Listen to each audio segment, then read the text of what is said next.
กันเลยอภยาปัชชาโหนตุ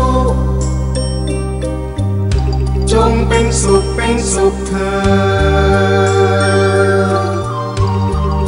อย่าได้เบียดเบี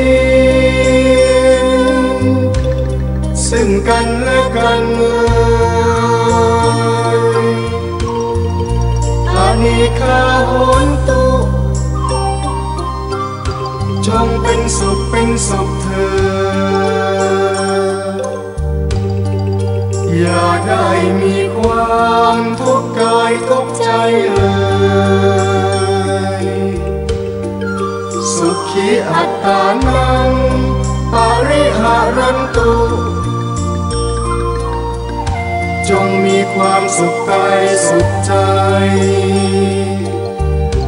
รักษาตนให้พ้นจากทุกภัยทั้งสิ้นเถิด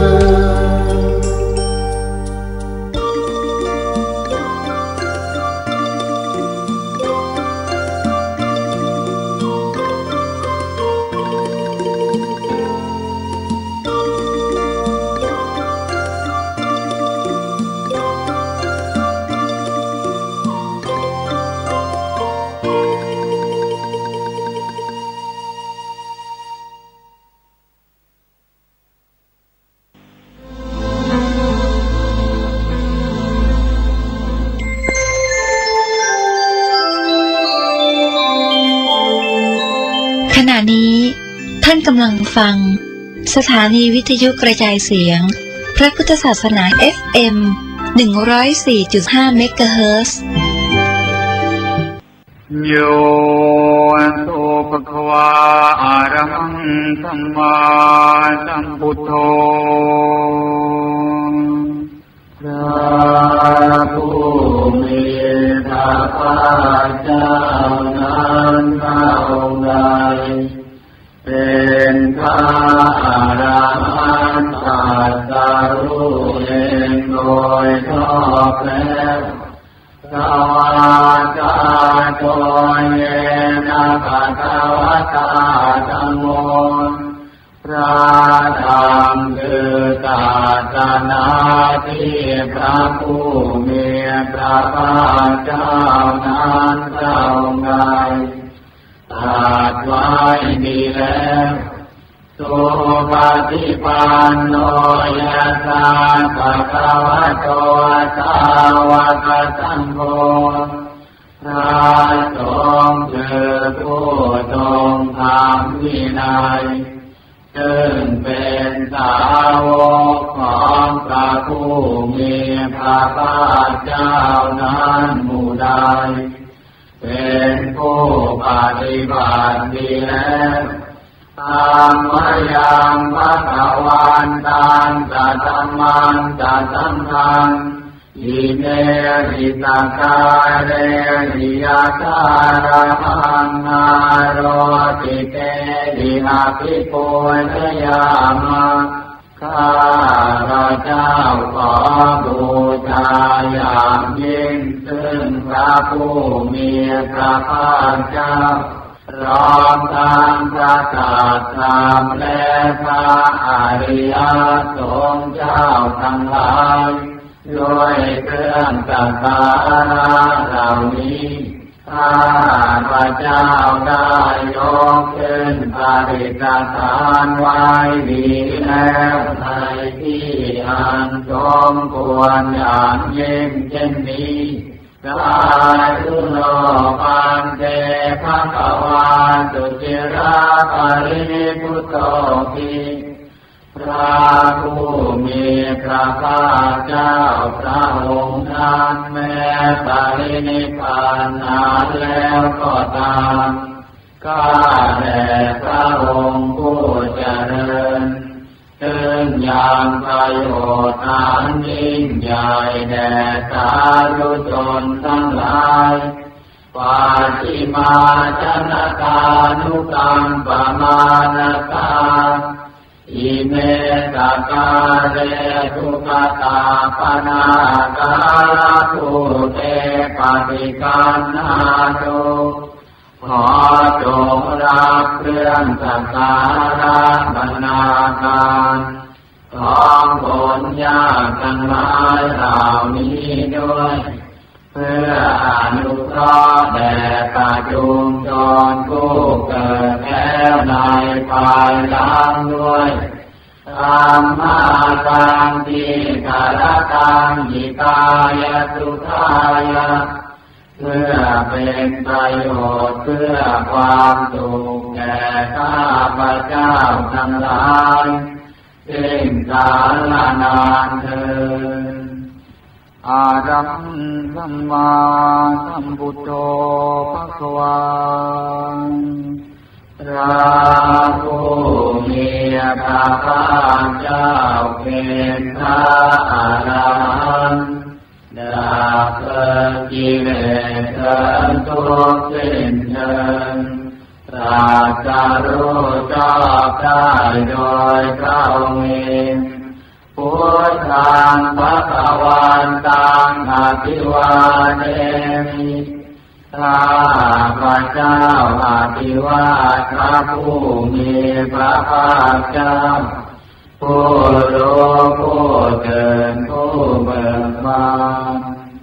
สวาคาโตภะคะวะตาธัมโมพระธรรมเป็นธรรมที่พระผู้มีพระภาคเจ้าตรัสไว้ดีแล้ว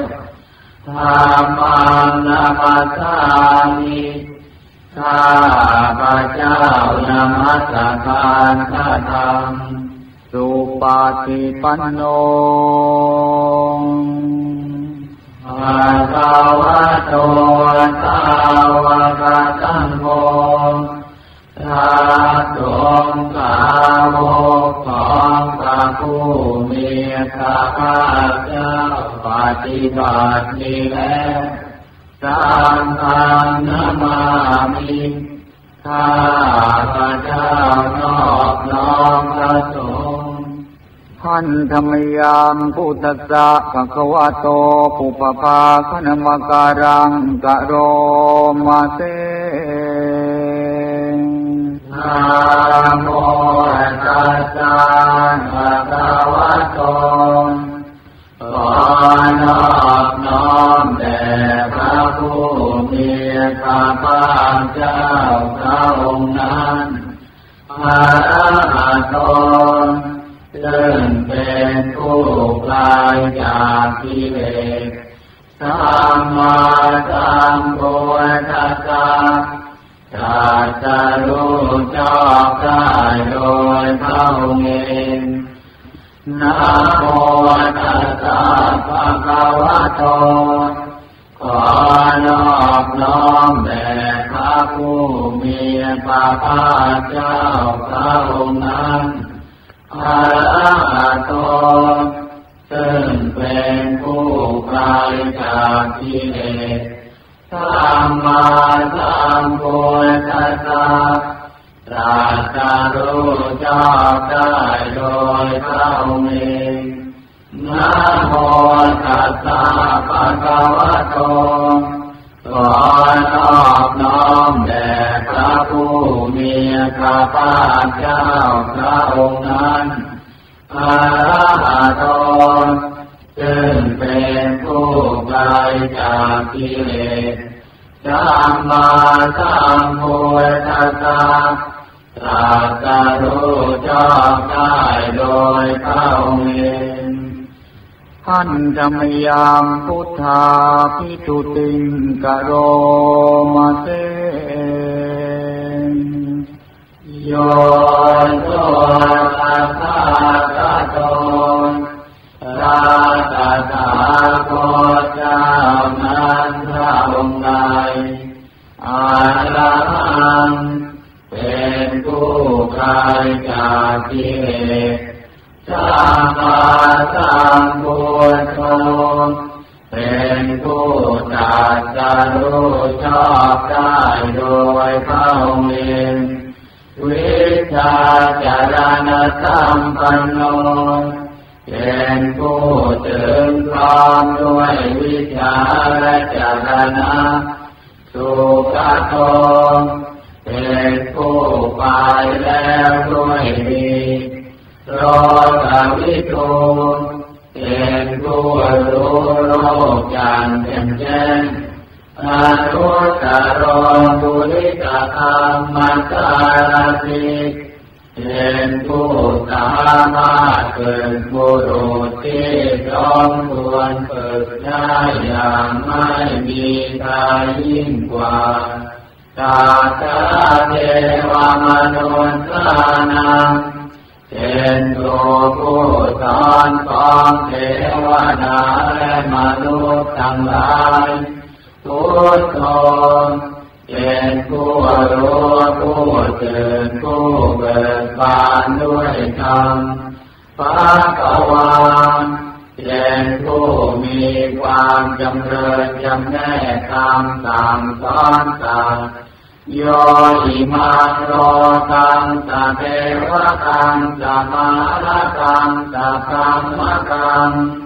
สัจจมนะกัมมะนิงปะกังสัพเพวะมนุสสังสยังอภิญญาสาธิยาภวะภเวเทติพระผู้มีพระภาคเจ้าพระองค์ใดได้ทรงทำความดับทุกข์ให้แจ้งด้วยพระปัญญาอันยิ่งเย็นแล้วทรงสอนโลกนี้พร้อมทั้งเทวดามารพรหมและหมู่สัตว์พร้อมทั้งสมณธรรมพร้อมทั้งเทวดาและมนุษย์ให้รู้ตามโยธัมมังเทเทติพระผู้มีพระภาคเจ้าพระองค์ใดทรงแสดงธรรมแล้วกาลิกัลยาณังไตรเราในเบื้องต้นมัชฌิกัลยาณังไตรเราในท่ามกลางปริโยสานกัลยาณังไตรเราในที่สุดสัทธังกัลยาณังเกวัฏปริปุณังปริสุทธังสัมมัจจริยังปะกาเสติทรงประกาศพรหมจรรย์คือแบบแห่งการปฏิบัติงานประเสริฐบริสุทธิ์บริบูรณ์สิ้นเชิงพร้อมทั้งอาจาพร้อมทั้งพยัญชนะธรรมมังภะวันตังอภิปูชยามิข้าพระเจ้าบูชาอย่างยิ่งเฉพาะพระผู้มีพระภาคเจ้าพระองค์นั้นธรรมมังภะวันตังศิรสานะมามิข้าพระเจ้านอบน้อมพระผู้มีพระภาคเจ้าพระองค์นั้นด้วยเสียงกล่าวหันธรรมยังธรรมาภิทุติงกโรมาเสโยโสนวาคาโตภะคะวะตาธัมโมพระธรรมนั้นใดเป็นสิ่งที่พระผู้มีพระภาคเจ้าได้ตรัสไว้ดีแล้วสันทิติโกเป็นสิ่งที่ผู้ศึกษาและปฏิบัติพึงเห็นได้ด้วยตนเองอาคาติโกเป็นสิ่งที่ปฏิบัติได้และให้ผลได้ไม่จำกัดการเอหิปัสสิโกเป็นสิ่งที่ควรกล่าวกับผู้อื่นว่าท่านจงมาดูเถิดโอปัญญิโกเป็นสิ่งที่ควรน้อมเข้ามาใส่ตัว ตาจะทางเวทิตาตัววิญโยนิเป็นสิ่งที่ผู้รู้ก็รู้ได้เฉพาะตนตามังตามังอภิปูชยามิถ้าพระเจ้าบูชาอย่างยิ่งเฉพาะพระธรรมนั้นตามังตามังศิรสานามามิข้าพระเจ้านอบน้อมพระธรรมนั้นด้วยเสียงกลางหันธรรมยังสังฆาปิตุติงกะโรมะเตโยโสสุปฏิปันโนภะคะวะโตสาวกสังโฆสงฆ์สาวกของพระผู้มีพระภาคเจ้านั้นผู้ใดปฏิบัติดีแล้วโอสุปฏิปันโนภะคะวะโตสาวกสังโฆสงฆ์สาวกของพระผู้มีพระภาคเจ้าผู้ใดปฏิบัติตรงแล้วยายาปฏิปันโนภะคะวะโตสาวกสังโฆสงฆ์สาวกของพระผู้มีพระภาคเจ้าผู้ใดปฏิบัติเพื่อรู้ธรรมเป็นเครื่องออกจากทุกข์แล้วสามีจิปฏิปันโนภะคะวะโตสาวกสังโฆสงฆ์สาวกของพระผู้มีพระภาคเจ้าผู้ใดปฏิบัติสมควรแล้วญาติธรรมได้แก่บุคคลเหล่านี้คือญาตาริปุริกายุคานิอาคาปุริตาภูกาลานผู้แห่งบุรุษสี่คู่นับเพียงตัวบุรุษได้แก่บุรุษเยสัพพะทวะโตสาวกสังโฆนั่นแหละสงฆ์สาวกของพระผู้มีพระภาคเจ้าอาหุเนยโยเป็นสมควรแก่สักการะที่เขานำมาบูชาปาหุเนยโยเป็นสมควรแก่สักการะที่เขาจัดไว้ต้อนรับทักษิเนยโยเป็นผู้ควรรับทักษิณาทานอัญชลีกรณิโยเป็นผู้ที่บุคคลทั่วไปควรทำอัญชลีอนุตตรังปุญญาเกตังโลกัสสะเป็นเนื้อนาบุญของโลกไม่มีนาบุญอื่นยิ่งกว่าธรรมังสังฆังอภิปูชยามิข้าพระเจ้าบูชาอย่างยิ่งเฉพาะพระสงฆ์หมู่นั้นกามังสังฆังศิรสานามามิข้าพระเจ้านอบน้อมพระสงฆ์หมู่นั้นด้วยเสียงกลางหันธรรมยังรัตนัตยาปนามคาทายโยเจวะสังเวคาปริจิตานาปาทัญจะปนามเตพุทโธสุสุโธกรุณามานโวพระพุทธเจ้าผู้บริสุทธิ์มีพระกรุณาดุจท่วมมหานพโย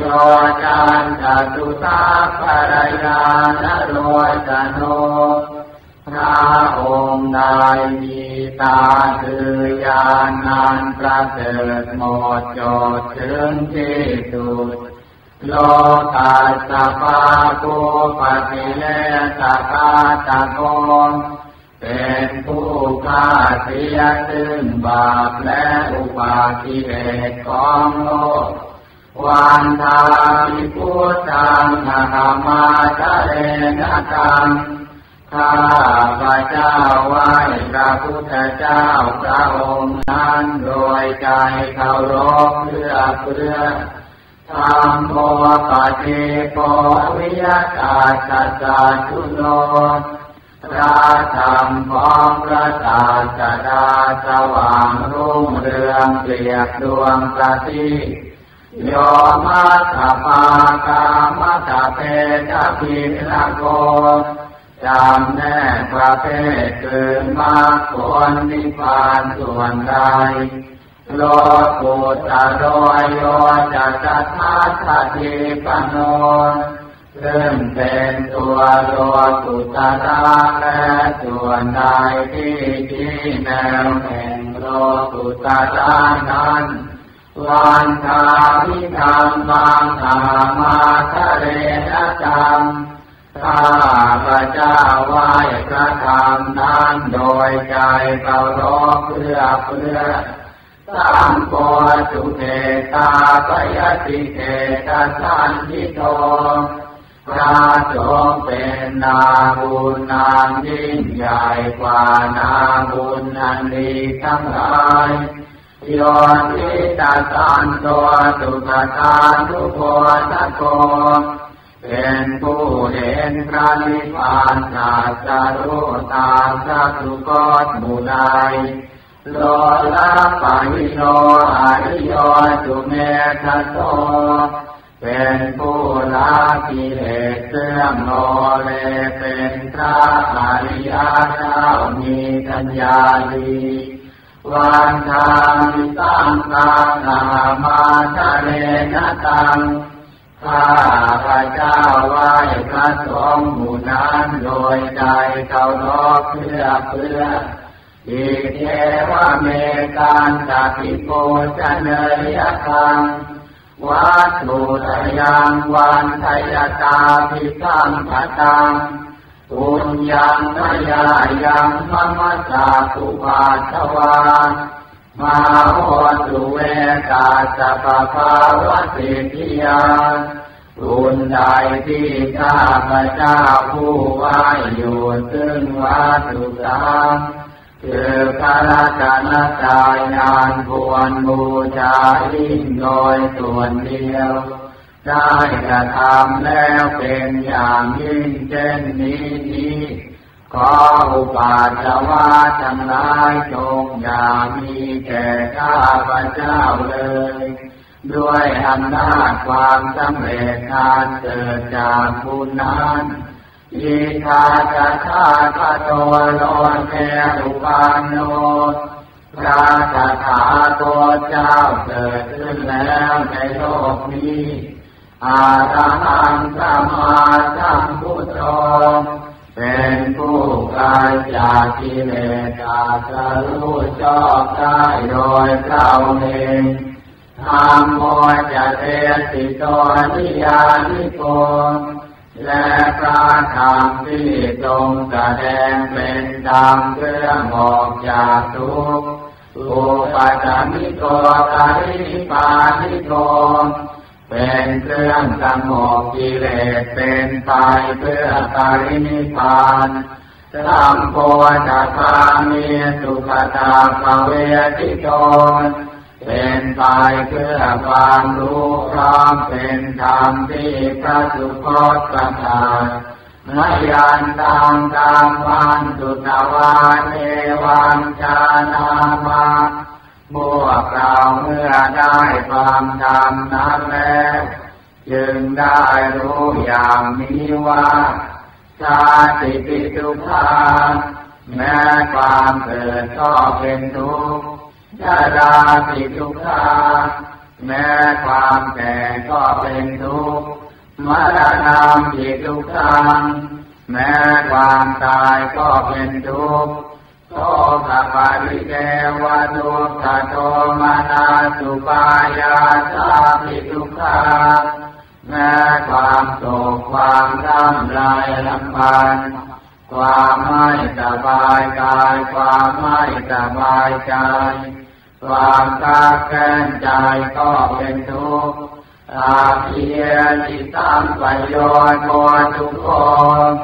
ความประสบกับสิ่งไม่เป็นที่รักที่พอใจก็เป็นทุกข์ปิเยนิวิปโยโนทุกขความได้จากสิ่งเป็นที่รักที่พอใจก็เป็นทุกข์ยามปิทังนรคติตามปิทุกขังมีความปรารถนาสิ่งใดไม่ได้สิ่งนั้นก็เป็นทุกข์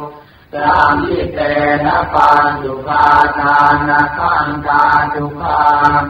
ว่าโดยย่ออุปาทานขันธ์ทั้งห้าเป็นตัวทุกข์เตยะทิทางได้แก่สิ่งเหล่านี้คือรูปุปาทานขันโธ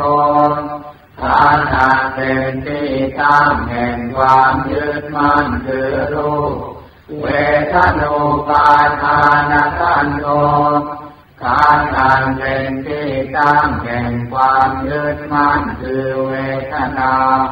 สัญญาปาทานขันโธขันธ์เป็นที่ตั้งแห่งความยึดมั่นคือสัญญาสังขารูปาทานขันโธขันธ์เป็นที่ตั้งแห่งความยึดมั่นคือสังขารวิญญาณูปาทานขันโธขันธ์เป็นที่ตั้งแห่งความยึดมั่นคือวิญญาณเยตังสริยายะ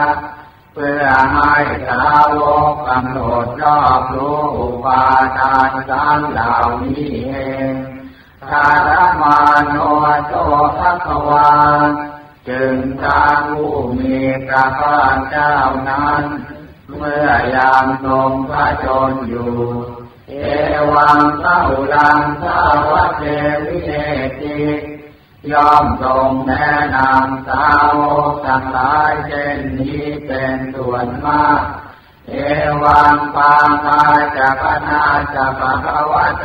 สาวะเกตุอนุสาสนีพระหุลาภวะจักติ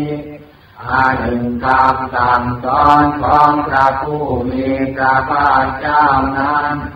ย่อมเป็นกายในสาวกทั้งหลายส่วนมากมีส่วนคือการจำแนกอย่างนี้ว่า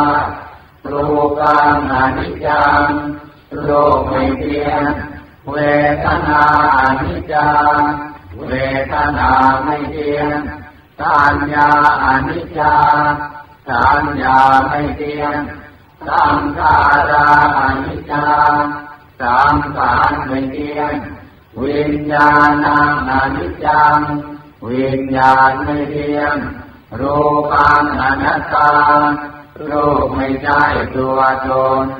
เวทนาอนัตตาเวทนาไม่ใช่ตัวตนสัญญาอนัตตาสัญญาไม่ใช่ตัวตนสังขาราอนัตตาสังขารไม่ใช่ตัวตนวิญญาณังอนัตตาวิญญาณไม่ใช่ตัวตนสัพเพสังขาราอนิจจาสังขารทั้งหลายทั้งปวงไม่เที่ยงสัพเพธัมมาอนัตตาติธรรมทั้งหลายทั้งปวงไม่ใช่ตัวตนดังนี้เตนะยังโอตินามาพวกเราทั้งหลายเป็นผู้ถูกครอบงำแล้วชาติญาณโดยความเกิดชรามรณะนาโดยความแก่และความตายโสเภหิปริเทเวหิทุกเขหิโยมานาเตหิอุปายาเตหิโดยความโศกความร่ำไรรำพันความไม่สบายกายความไม่สบายใจความคับแค้นใจทั้งหลายทุกข์ทรมานเป็นผู้ถูกความทุกข์อย่างเอาแล้วทุกข์จะปะเรทาง เป็นผู้มีความทุกข์เป็นเบื้องหน้าแล้วอาเปวนานิมาสเทวราชสุขาสันตาสาหันตกิริยายัญญาเยธาติทำจะหน่ายการทำที่ดูแทนกองทุกข์ทั้งสิ้นนี้จะพึงปรากฏชัดแก่เราได้เยระภะรินิพุตังทิตังภควานตังอุทิสหะหันตังสัมมาสัมพุทธังเราทั้งหลายอุทิศเฉพาะพระผู้มีพระภาคเจ้าผู้ไกลจากกิเลสอาจจะรู้ชอบได้โดยเท่าเองแม้ปรินิพพานนานแล้วพระองค์นั้นตาทาอาการสมาอนาคาริยังปาปจิตาเป็นผู้มีศรัทธาออกบวชจากเรือนให้เกี่ยวข้องด้วยเรือนแล้วตาสามิภควาติพรหมจริยังจารามาประพฤติอยู่ซึ่งพรหมจรรย์ในพระผู้มีพระภาคเจ้าพระองค์นั้นภิกขุนาติฆาสานิวัตมาปนาถึงพร้อมด้วยสิกขาและธรรมเป็นเครื่องเลี้ยงชีวิตของภิกษุทั้งหลายตามโน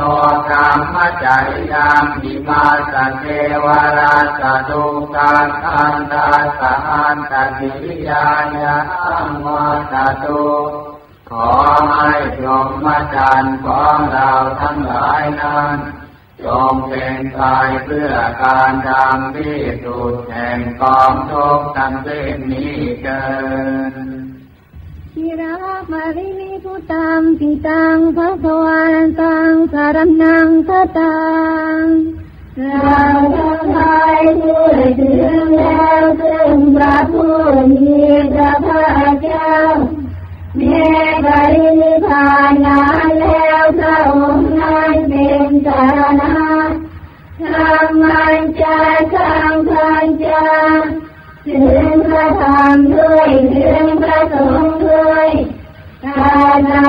ภวะตัวสาสนังยะถาสติยะถาพลังมนสิกาโรมานุปฏิปทามาอยากทำลายใจอยู่ปฏิบัติตามอยู่ซึ่งธรรมสั่งสอนของพระผู้มีพระภาคเจ้าในภาสติกำลังสาธารณปฏิปฏิขอให้ความปฏิบัตินั้นของเราทั้งหลายอิมาสเกวราชทุกขันธันทาสหันตกิริยายาสังวัตตุจงเป็นไปเพื่อการทำที่สุดแห่งกองทุกข์ทั้งสิ้นนี้เถิด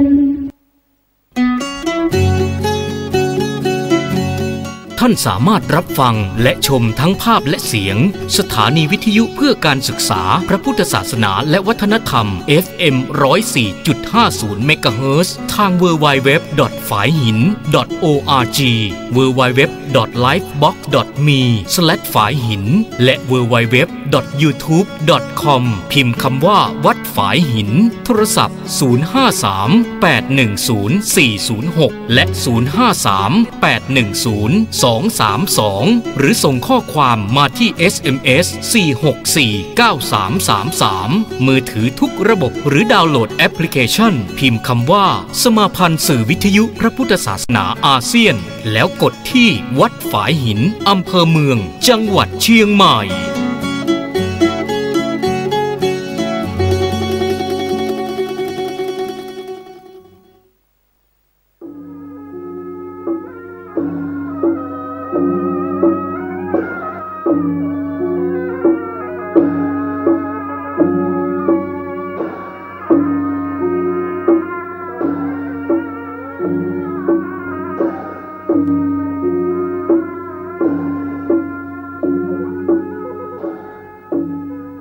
ขอความเจริญในธรรมและความผาสุกทางใจจ จงได้มาบังเกิดมีแก่ท่านสาธุชนคนดีผู้เจริญในศีลในธรรมทุกท่านพร้อมกันนี้ขอยกมือ10 นิ้วกราบอาราธนาเอาคุณพระพุทธเจ้าคุณพระธรรมพระสงฆ์คุณพ่อคุณแม่คุณครูบาอาจารย์ผู้ประสิทธิ์ประสาทวิชาความรู้บุญศีลบุญทานสิ่งศักดิ์สิทธิ์ทั้งหลายอันมีพระสยามเทวาธิราชพระบรมธาตุดอยสุเทพและครูบาเจ้าศรีวิจัยเป็นต้นขอได้โปรดมาอภิบาลปกปักรักษาพระสงฆ์พระเจ้าพระเนนเถนน้อยและท่านผู้รับฟังรายการทุกคนทุกท่านเพื่อปากันมีความสุขกายสุขใจเหมือนกันทุกตนทุกองค์ทุกผู้ทุกคนตลอดกาลนานมาแถมแล้วเนอเสียงก้องเสียงกองเสียงมองต่ำเข้าเสียงตุเจ้าเทศนาธรรมมาเยี่ยมมาใจท่านสาธุชนคนดีทั้งหลายถึงบ้านถึงจองเพื่อเอาธรรมะแบบรากหญ้าแบบธรรมดามาฮือพ่อแม่พี่น้องทั้งหลายฟังก่อนที่จะได้ฟังนี้ขอเชิญชวนมวลพุทธบริษัททั้งหลายไหว้พระเหมือนกับนักมวยไหว้ครูระลึกถึงครูบาอาจารย์ก่อนผู้ที่ไปแสวงหาสัจธรรม4 อสงไขยปลายแสนมหากัปและ10 ญาติปางสุดท้ายได้เกิดมาเป็นพญาเวสสันตละตานเข้าของทรัพย์สมบัติสละบัลลังก์ไปบวชเป็นพระฤาษีตานเมียตานลูกบำเพ็ญขนาดหนักจนได้ตรัสรู้เฮาไหว้ครูบาอาจารย์เนี่ยก่อนเนออาลังหังสัมมาสัมพุทโธภควาพุทธังภวันตังอภิวาเทมิกราบสวากขาโตภควตาธัมโมธัมมังนัมสสามิกราบสุปฏิปันโนภควโตสาวกสังโฆสังฆังนะมามิกราบหันทัพไมยังพุทธัสสะภะคะวะโตบุพาภะคณะมะกะลังกะโลมาเสนะโมตัสสะภะคะวะโตอะระหะโตสัมมาสัมพุทธัสสะนะโมตัสสะภะคะวะโต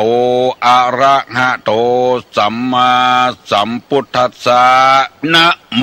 ตัสสะภะคะวะโตอะระหะโตสัมมาสัมพุทธัสสะพุทธังสรณังกัจฉามิธัมมังสรณังกัจฉามิสังฆังสรณังกัจฉามิตุติยัมปิพุทธังสรณังกัจฉามิตุติยัมปิธัมมังสรณังกัจฉามิตุติยัมปิสังฆังสรณังกัจฉามิตติยัมปิพุทธังสรณังกัจฉามิตติยัมปิธัมมังสรณังกัจฉามิตติยัมปิสังฆังสรณังกัจฉามิอิติปิโสภะคะวาอะระหังสัมมาสัมพุทโธวิชชาจรณะสัมปันโนสุขโตโลกาวิทูอนุตตโลปุริสาธัมมสาละถิสัทธาเทวมนุษสานังพุทโธภควาติสวากขาโตภควตาธัมโมสันติติโกอากาลิโกเอหิปัสสิโกโอปนะยิโกปัจจัตตังเวทิตโพวินยูหิติสุปฏิปันโนภะคะวะโตสาวกสังโฆ อุจุปฏิปันโนภควโตสาวกสังโฆญาญะปฏิปันโนภควโตสาวกสังโฆสามิเจปฏิปันโนภควโตสาวกสังโฆญาติตังจัตตาลิปุริสายุคานิอัฏฐปุริสาปุคลาเอสาภะคะวะโตสาวกสังโฆอาหุไนโยปาหุไนโยทักขิไนโยอัญจลิกาละนิโยอนุตตะลังปุญญเขตังโลกัสสาติกราบหนึ่งกราบสองกราบสามมาต่อนนี้ไปจะได้นำเอาสุภาษิตโบราณและพุทธภาษิตในทางพระพุทธศาสนามาเสนอให้พี่น้องผู้รับฟังรายการทุกคนทุกท่านนิมิตตังสาธุรูปานังกตัญญูกตเวทิตาแปลว่าคนใดรู้จักบุญคุณของคนที่ทำกุลไว้ให้เฮาแล้วตอบแทนบุญคุณของเปิ้นเอาน้ำขมิ้นส้มปล่อยไปหดตินหดมือให้เปิ้นบาปที่เราทำมาด้วยกายด้วยปากด้วยใจมันก็จะอันตรธานไปอันนี้เป็นกรรมเชื่อทางคำโบราณคนเก่าคนแก่แล้วก็ประยุกต์กันในพุทธศาสนาเรียกว่ากตัญญูกตเวทิตาส้มปล่อยนี่มีฤทธิ์ตามที่เราได้ศึกษาเล่าเรียนมาว่าควายทรปีเนี่ยทรปีนี่เป็นว่าบ่รู้จักบุญคุณของไผมันมีกำลังมันโจรป้อ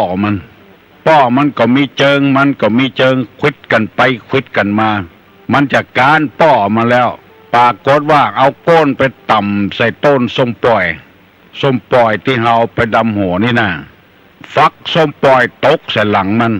มันก็เลยมีกำลังฮึดขึ้นมาควิดป้อมันตายอันเนี้ยคนใดเนี่ยคือป้อคือแม่เป็นเพราะว่าคนทรปีเหมือนกับควายทรปีนั่นทรพีป้อมันชื่อทรพาลูกมันชื่อทรปีควิดลูกโกดควิดป้อมันตายเพราะส้มปล่อยตกใส่หลังควายทรปีนั่นมีกำลังเพราะฉะนั้นคนเอาชาวพุทธทั่วไปแล้วอันยังก็มีน้ำขมิ้นส้มปล่อยเวลาจะกินจะทานก็เอาน้ำส้มปล่อยไม่ใช่น้ำขมิ้นเพิ่นก็ว่าด้วยกันนะน้ำขมิ้นส้มปล่อยความจริงขมิ้นบ่ใส่กระส้มปล่อยอย่างเดียววันนี้ตุลุงจะได้นำเอากรรมโบราณที่เพิ่นว่ามันตายหลังด้านขี้ค้านตายหลังหักมันตายหลังด้านขี้ค้านตายหลังหักมันก็ตายขี้ค้านก็ตายกรรมนี้หมายความว่าจะใดคือแบบเนี้ยการนักล้ำไปจนตั้งพอด้านพอโพดดุกแทดดุกถูกแดดถูกฝนมันมาเผามาผ่านตั้งหลังเป็นแอวกดแอวกล่องไปอย่างอันนี้หลังด้านคนเฒ่าบางคนนี่อยู่บ่ได้เฮ้ยบ้านศาลานี่ก็มีบ้านไหนก็มีบ้านปะควายก็มีบ้านปะแงะก็มีบ้านพระเจ้านั่งโกนก็มีสันเมืองก็มีบ้านหน้าค่ายก็มีพันนอนก็มีป่าหวกแม่หยวกบ้านต้อเมืองลังมีกูบ้านแผ่วละปุนปุ่นบ้านร้องปุ่นแสงล่าบ้านร้องมาตะวาก็มันขยันแล้วก็อันเนี้ยจะตายหลังด้านบ้านมาดงปะควายบ้านนอนแก้วหนองฟานศพสาบปุแม่สาหลวงแม่สาน้อยหลังด้านไปหลายคนคือมันมาย่างกันมันตายหลังด้านขี้ค้านตายหลังหักคือมันขี้ค้านไปหลายเตื้อสมมติว่าเขามี3 กระสอบเปิ้นแบกไปเตื้อกระสอบมันขี้ค้าน เอากำเดียว3 กระสอบตายหลังหักไปเหตุก็มีคนขี้ค้านนี่นักแก่พ่องยังก็ขี้ค้านคนขี้ค้านนี่มีลักษณะจะใดมันอ้างไปเลยขอเงินนอนอย่างเดียวนะคนขี้ค้านนี่ ตุลงจะได้นำเอากรรมคนขี้ค้านเนี่ยมาเสนอให้พี่น้องทั้งหลายถ้าไผ่มีลักษณะเช่นนี้ให้แก้ไขตัวเก่าเห็นแสดงว่าเป็นคนขี้ค้านเนี่ยเมื่อแยกการแล้วเมื่อทำงานคิดว่าลำบากเนี่ยบ่ได้จะแยกการก็ขี้ค้านอันเนี้ยสว่านอนเหี่ยเลยนอนเนี่ยก่อนฮะบ่แยกการเด้อมันนักทุกข์เกี่ยวบ่ได้ก็นอนละอันนี้เปิ้นฮ้องว่าคนเกียจค้านละจะเอานอนอย่างเดียวบ่เจ็บบ่เป็นอย่างนะอ้างนอนละอันนี้ก็ตุลงก็บ่สบายใจกับตัวเก่าเพราะว่านอนไปนักเพราะว่ามันนักนั่งเมินมันเจ็บแอวนะคนเป็นโรคไตนี่เจ็บแอวอันนี้มันบ่เป็นอย่างสักอย่างเมื่อเราทำงานก็จักลำบากกายทุกข์จะบ่ได้นอนให้ดีกว่าอันนี้เรียกว่าคนขี้ค้านจะแยกการอย่างบ่ไปเด้อขอนอนให้ก่อนเด้อคือสำนึกตัวว่าอันนั้นคือคนขี้ค้านล่ะลักษณะของคนขี้ค้านล่ะบาลำใหญ่ขี้ค้านออกดอกขี้ค้านออกหน่วยเสี่ยงปุ๋ยเห็นบ่ได้มันมีประโยชน์กับบ้านกับเมืองเขาก็ตัดเอาแปลงหลวบ่ม่วงบ่หน่วยบ่นาวบ่หน่วยบ่โอบ่หน่วยมันขี้ค้านหน่วยมันเหมือนเขาก็ตัดละคนขี้ค้านนี่จะอ้างว่าอย่างเงี้ยตุกกายเห็นบ่ได้นอนให้ก่อนเด้อคนขี้ค้านจะมีลักษณะเช่นเนี้ยภายเป็นคนลักษณะเช่นนี้มักนอนเนี่ยหูตัวว่ากำลังเป็นคนขี้ค้านละ2เมื่อเราทำงานลำบากกายแล้วปวดเนื้อปวดตัวนอนเนี่ยกำฮะอันนี้ก็เรียกว่าลักษณะคนขี้ค้านจะแยกการก็ว่าลำบากนอนเนี่ยก่อนแยกการไปได้น้อยนึงก็ว่าปวดนั้นปวดนี้นอนเนี่ยก่อนอันเนี้ยคือคนขี้ค้านคือจำไว้เถอะตัวเขาเนี่ยกำลังขี้ค้านละอ้างหันอ้างนี่3เมื่อเราเดินทางก็จะลำบากมาเตียวเถอะฮะมาไปเถอะนอนเนี่ยก่อนอันนี้ก็ว่าคนปวดขาขอนอนเนี่ยกำเถอะอันนี้ก็คนขี้ค้าน5เมื่อเราไปเสาะว่าหากินเข้าไปแพะไปป่ากาไปรับจ้างกาข้อที่5เนี่ยจะไปก็ว่าลำบากกายกลัวไปเสียเวลานั่นน่ะนอนเจ็บหันเจ็บนี่ทั้งที่บ่ปวดเจ็บตอนใดอ้างไปเลยอันนี้ก็ของว่าคนขี้ค้านนอนข้อที่8มี8ข้อวันนี้นะหายเจ็บหายป่วยแล้วแต่ร่างกายยังบ่สมบูรณ์เด้อยังอ่อนยังเพลียอยู่บ่เยะเวียในการละมีข้ออ้างเอาไปนอนเนี่ยถึง8ข้อเนี่ยเปิ้นว่าคนนั้นเป็นคนขี้ค้านในภาษาไทยเปิ้นว่าอย่างนี้เมื่อเราทำงานลำบากกายอย่ากันนั้นเลยเรานอนดีกว่าจะแยกการก็กลัวลำบากกลัวเจ็บกลัวเป็นจะขึ้นต้นไม้ก็จะบกให้บกสวนกลัวลำบากกลัวจะขึ้นต้นไม้กลัวตกต้นไม้จะบกสวนก็กลัวเขาบกเขาตินจะตัดไม้ก็กลัวมีดเข้ามือจะจักตอกก็กลัวมีดเข้ามือกลัวเสี้ยนปักมือหูเนี้ยลำบากกายเมื่อเราทำงานก็จะลำบากกายเรานอนดีกว่าอันนี้คือคนขี้ค้านเราได้ทำงานและลำบากกายแล้วลำบากมานานแล้วอยากกันนั้นเลยเรานอนดีกว่าอันนี้เป็นกรรมไทยนะเมื่อเราไปรับจ้างเขาลำบากกายเปล่าๆไม่ไปดีกว่านอนดีกว่าข้อที่4เราได้ทำงานมาพอมีเงินมีทองแล้วไม่ไปแล้วนอนดีกว่าอันนี้ก็คนขี้ค้านเฮาไปเสาะว่าหากินได้ทรัพย์สมบัติมาแล้วบอกควรทำการทำงานต่อไปก่อนนอนข้อที่6เราได้ทรัพย์สมบัติมาพอประมาณแล้วเหนื่อยกายพอแล้วไม่ควรทำงานแล้วอย่ากันนั้นเลยนอนดีกว่าข้อที่7เจ็บป่วยนิดๆหน่อยๆอ้างว่าปวดโน่นปวดนี่ไม่ทำงานนอนดีกว่าข้อที่8เราหายจากป่วยแล้วแต่ยังปวดนิดๆหน่อยๆไม่ไปทำงานอันนี้เปิ้นฮ้องกันว่าคนขี้ค้านนอนดีกว่าไผมีลักษณะเช่นนี้ตุลุงนำมาเสนอให้พี่น้องทั้งหลายฟังบ่ได้ว่าให้ไผเนอะบางคนอย่างอันอย่างอี้เฮาบ่ได้ว่าให้ไผแต่ว่านำมาเสนอเหมือนกับเปิ้นเอาสินค้ามาขายนะกะเฮาไปกาดไปลีนะกะ ลีเป็นกาดเป็นลีนี่เป็นกรรมลีนี่เป็นกรรมของพม่ากรรมของเงี้ยวเขาก็เลยว่าไปกาดไปลีไปกาดไปลีนี่เป็นกรรมเงี้ยวนั่นแหละงดตัวอย่าง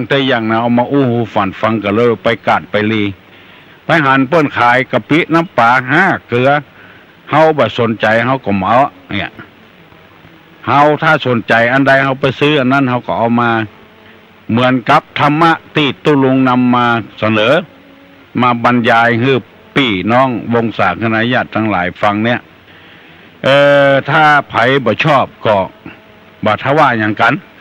ถ้าไผชอบก็นำเอามาคิดมาใจเหียคือพิจารณาตามเนี้ยว่าเฮาเป็นคนขี้ค้านกับเป็นคนมันกันเอานอนเป็นพม่านะจักอูลูกยังมารับเพื่อแม่รับไปละคนพอดแล้วลูกมันให้คำอูปล่อยให้แวอ้างสะปะสะปืนอย่างเขาว่า ไอ้สมสุมานะเมียมันขี้ค้านลูกมาเมื่อเจ้าไอ้สมสุมาเตะข้าขอวักเข้าใส่ให้เอาดังไฟก่อนดังไฟแล้วสูไฟดังละสุมาเตะไอ้สมขอเอาหม้อนึ่งตั้งให้ข้ากำเตะเนี่ยก็ตั้งเอาหม้อนึ่งตั้งกันเดียวทำละสุมาไอ้สมขอสะเข้าข้ากำเตะช่วยข้าเข้ากำเตะช่วยเข้าแล้วสูช่วยเข้าแล้วสุมาเตะไอ้สมขอเข้าใส่ไห้ให้กำมอใส่ไหแล้วก็สุมาเตะไอ้สมก็สุมาเตะของเฝ้าให้เข้าข้ากำมอเนี่ยไอ้น้อยมันมารับเตะสุมาพุทธเสียงจนปดให้เข้าจนเอาใส่กล่องเรียบร้อยหมดแล้ว เป็นยังไงตู้ลุงถึงโอ้เพราะว่าพ่อแม่สอนโน่ตั้งแต่น้อยมาแล้วสะเข้านึ่งดังไฟอย่างสะปะสะปืนปดเข้าแล้วกโกนเอาน้ำมาเหี่ยใส่ถ้วยมาเหี่ยเอาตาหัวเข้าแล้วก็เอาตาไม่ดำคนเข้าเวลาจะเอาเข้าใส่กล่องก็เอามือน้ำจุบมือแล้วก็ปั้นเป็ดกันเอาใส่กล่องไว้ไล่กูยัง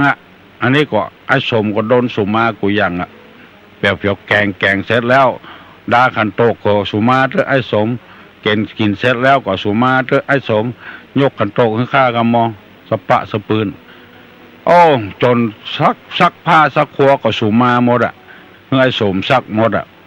ตอนจะร้อนนี่ก็สุมาเถอะไอ้สมขอร้อนผ้ากำเถอะ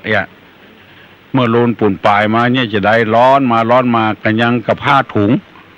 ขอโทษเถอะบ้านเฮาว่าผ้าสิ้นสมาเถอะไอ้สมขอร้อนสิ้นเลยค่ะครับเถอะโอ้ยจะได้ในสุมาปดกประเสียงเอาจะกำสิ้นก็กลัวเสียเพียบเอาไม้ขี้เติงลูกไม้ขี้เติงในละอ่อนบดเดียวบอกให้หูจักกันเนอะเปิ้นจักเปิ้นสารโกยสารเปียดนี่เอาไม้ขี้เติงนะเปิ้นจะเอากว้างเป็นขี้ฝอยไปเหี่ยเป็นขยะไปเหี่ยเปิ้นอย่าเอาตังผิวมันมาสารอันนี้ไม้ขี้เติงจะมีตาเก่าไม้ขี้เติงเนี่ยก้อนสิ้นเมียอย่างเปิ้นเดินพาเลท นำดังหน้าต้มมาเพียติ่งก็ได้ผ้ามันหลุดกะไอ้สมตากหงายลงตกกันไดพุ่นด่าตัวเก่าหาจะตายกับสุมาเนี่ยบ้าอันเนี้ยที่เขาว่าหาจะตายกับสุมาเนี่ยเป็นว่าไอ้สมมันเอาไม้ขี้เติงไปก้อนผ้าถุงเมียแล้วก็ผ้าถุงรุดตากหงายลงคันไดพุ่นให้จะตายกับสุมาเนี่ยอันนี้คนขี้ค้านมัดบอกว่าปลดใจบอกว่าไม่ยิงตุเจ้าอยู่วัดก็เหมือนกันลูกควายอย่างหมูเนี้ยลักษณะคนขี้ค้านถ้าไผ่มินิสัยอย่างอี้คือปรับปรุงคือแก้ไขจะฟังธรรมก่อขี้ค้านจะไปวัดก่อขี้ค้านใส่แก้วทั้งสามก่อประจ้างใส่แก้วทั้งสามเป็นว่าอย่างมันมีกรรมมาเนอะใส่ปุ้นแรกว่าอรหังปุ้นที่สองว่าปัจจตังปุ้นที่สามว่าเนี่ยทิตังกรรมมันมีเนอะใส่แก้วทั้งสามนะว่าดังอรหังปัจจตังเนี่ยทิทังใครจำมาได้เท่าก็จดไว้เห็นเนอะปุ้นแรกว่าอรหังปุ้นที่สองว่าปัจจตัง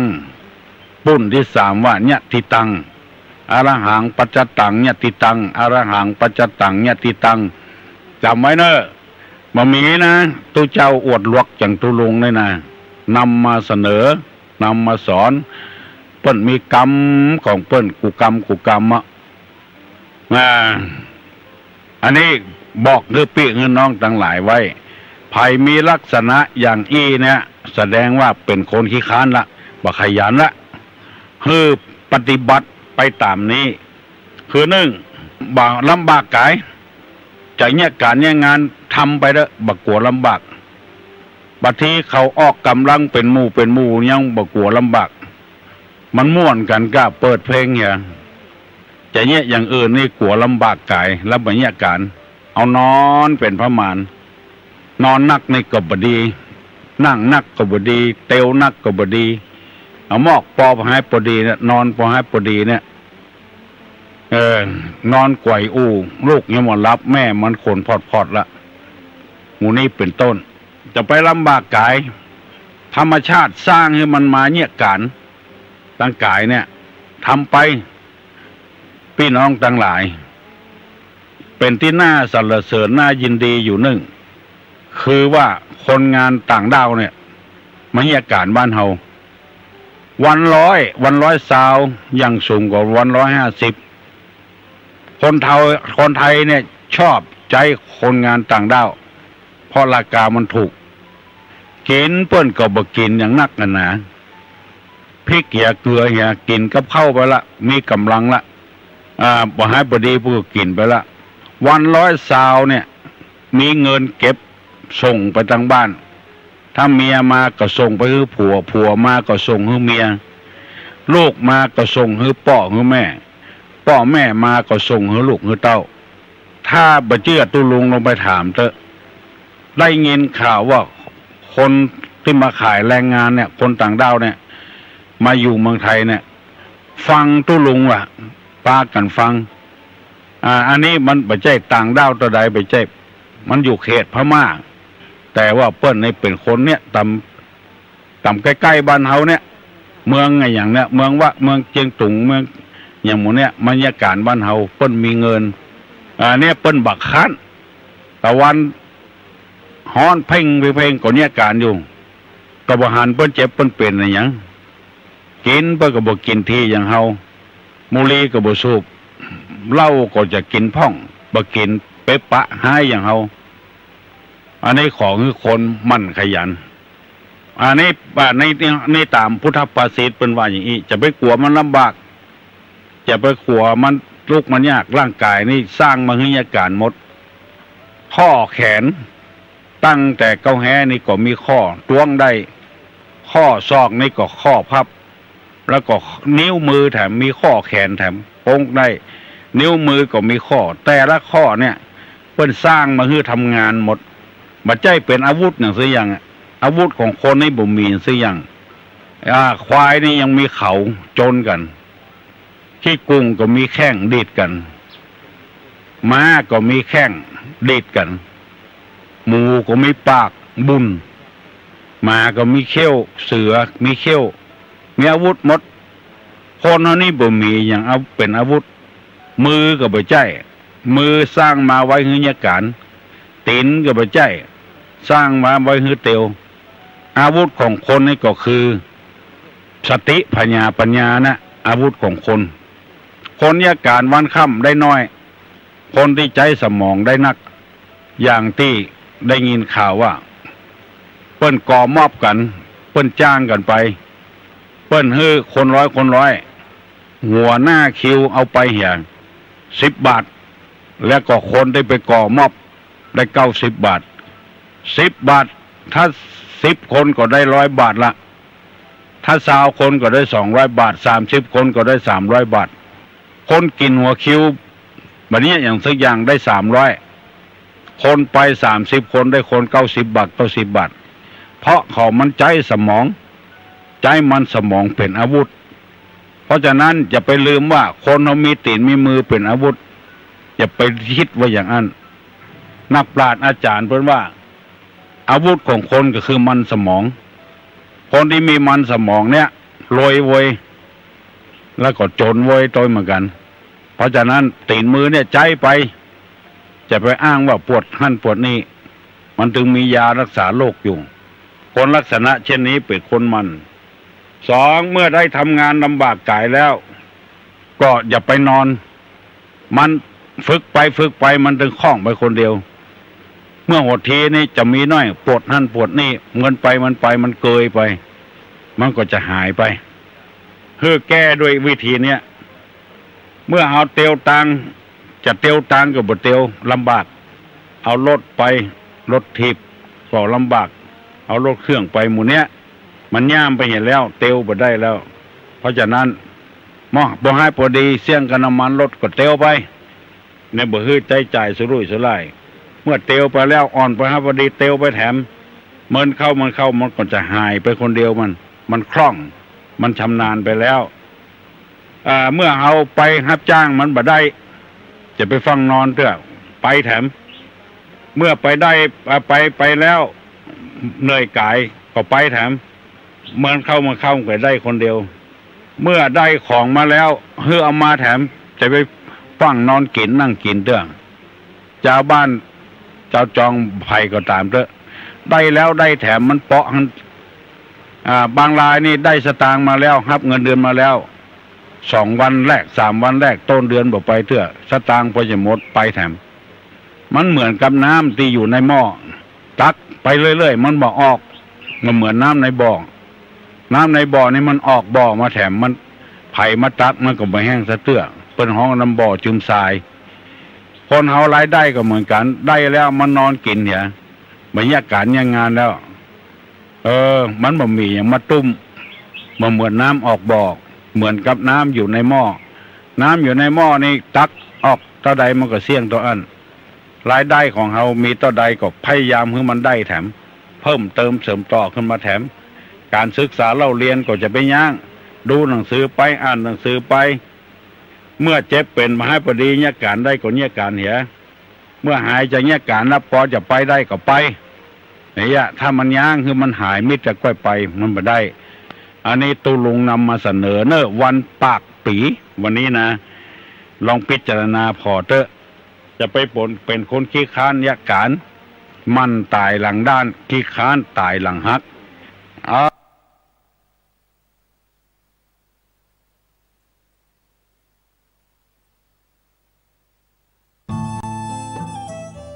ท่านกำลังติดตามรับฟังสถานีวิทยุกระจายเสียงพระพุทธศาสนาแห่งชาติและสังคมคลื่นเพื่อการศึกษาพระพุทธศาสนาและวัฒนธรรมระบบ FM 104.5 เมกะเฮิรตซ์รายการต่อไปเป็นรายการพระไตรปิฎกลอยฟ้าดำเนินรายการโดยพระครูปริยัติยานุศาสตร์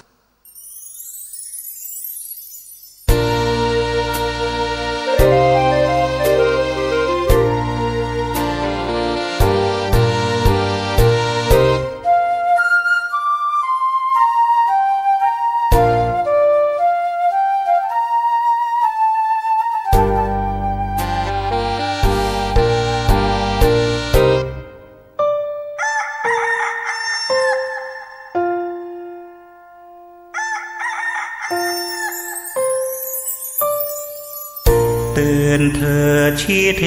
นพระเนนทุกท่านสมัยใกล้แจ้งแล้วนั้นอย่ามัวหลับฝันเนิ่นนานอยู่เลยเสียงร่างครั้งดังทุกครั้งอย่านิ่งนอนเฉยรีบลุกปลุกเพื่อนด้วยเลยอย่ามัวเพิกเฉยต่อหน้าที่เราง่วงหลับเพียงใดทนไปไม่บ่นเช้าค่ำทำวัดสวดมนต์ให้เราทุกคนฝึกฝนทนเอาขยันมันเพียรอ่านเขียนเล่าเรียนเย็นเช้านักธรรมบาลีเรียนเล่าสืบสานศาสตร์เราให้ยาวยืนนานสัมมาทางวิปัสสนา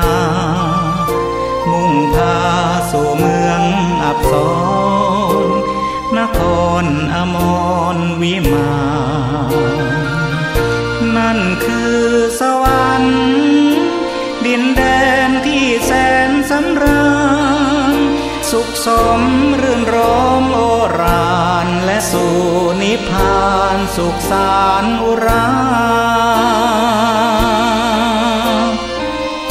ไม่มีสุขใดที่ไหนเทียมเท่ากาม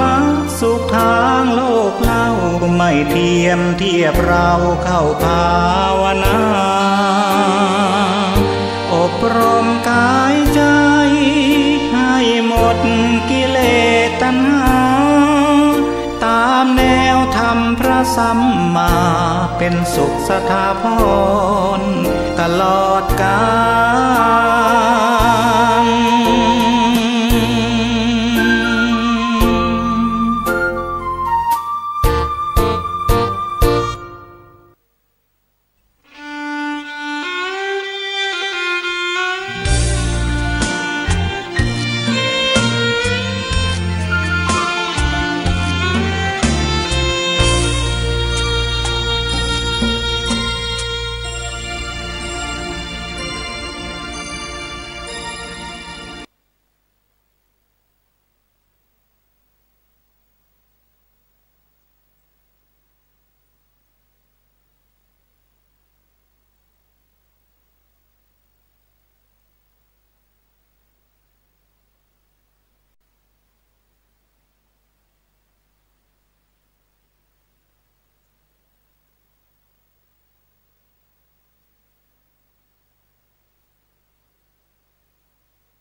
นะขนาดวันนี้ไปจับมีดเฉยๆมันก็ยังบาดเลยนะไปจับมีดเฉยๆเนี่ยมันก็ยังบาดเลยนะนี่แสดงว่าไม่ขลังนะคุณโยมงั้นถ้าเจอลูกปืนเจอมีดดาบสบาต้าลงหลังอย่างนั้นเนี่ยอาตมาว่ายังไงนี่ก็เจ๊งกันนะเนี่ยไม่ตายก็ค้างเหลืองนะเดี๋ยวนี้พูดถึงอาตมานะยังเป็นถึงจะตัวดำแต่ก็ไม่ขลังนะไม่เหมือนนิ้วดำนะบางคนก็ไปแสวงหาเรื่องของนิ้วดำเรื่องของแก่นมะขามเอามาทำรูปประคำแล้วเราถือรูปประคำแล้วก็แขวนรูปประคำเนี่ยเราแขวนเพราะอะไรเราแขวนให้เป็นสัญลักษณ์แห่งความขลังแห่งความศักดิ์สิทธิ์บางคนพระบางรูปเนี่ยนะอาตมาเห็นกินหมากนะเคี้ยวหมากกินหมากในปากแดงเจ๊นะอาตมาเห็นแล้วก็ไม่รู้จะสาธิตยังไงนะคุณโยมท่านยินหมากจุบจับจุบจับจุบจับไปเนี่ยแล้วก็แขวนลูกประคำนี่นะนะลูกประคำของท่านแต่ละเม็ดเนี่ยเท่ากับกระปั้นนี่นะอาตมาบอกมันไม่หนักหรือยังไง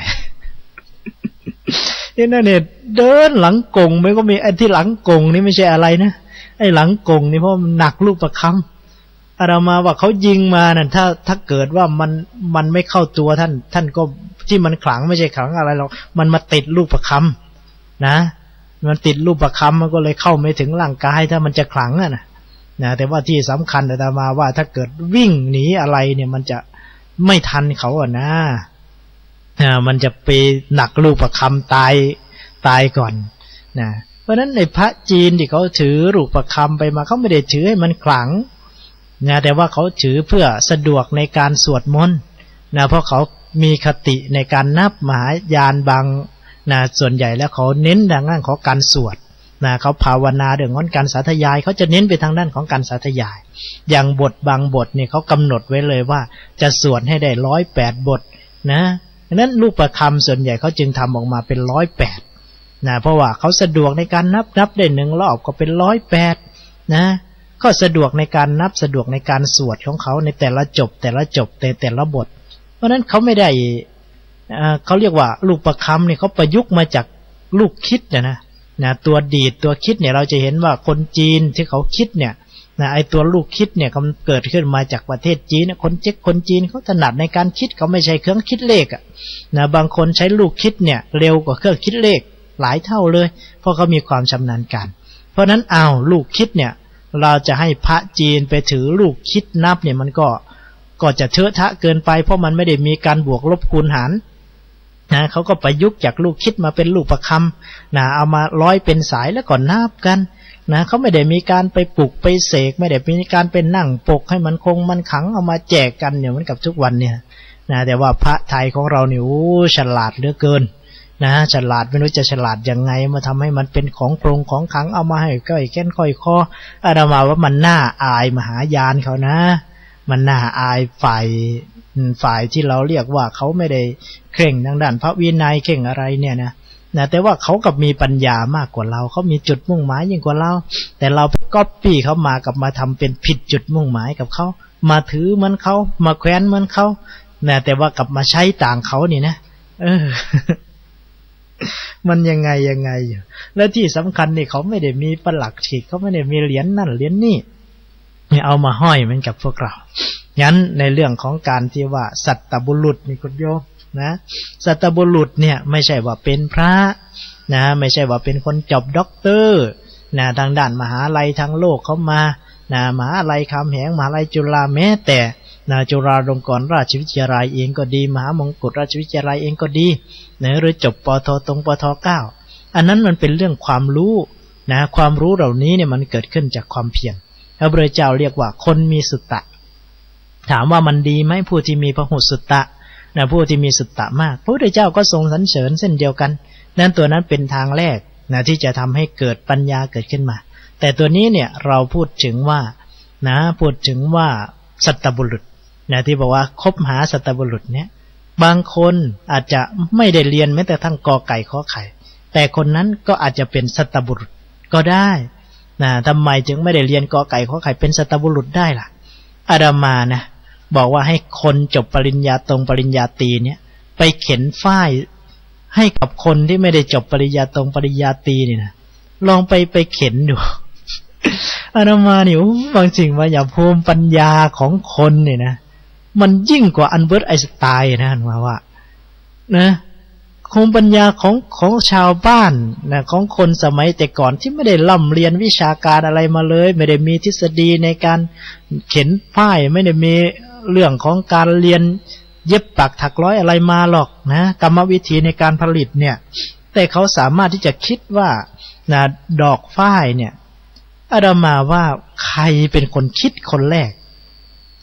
นะน่าจะมีการบันทึกไว้เหมือนกับการบันทึก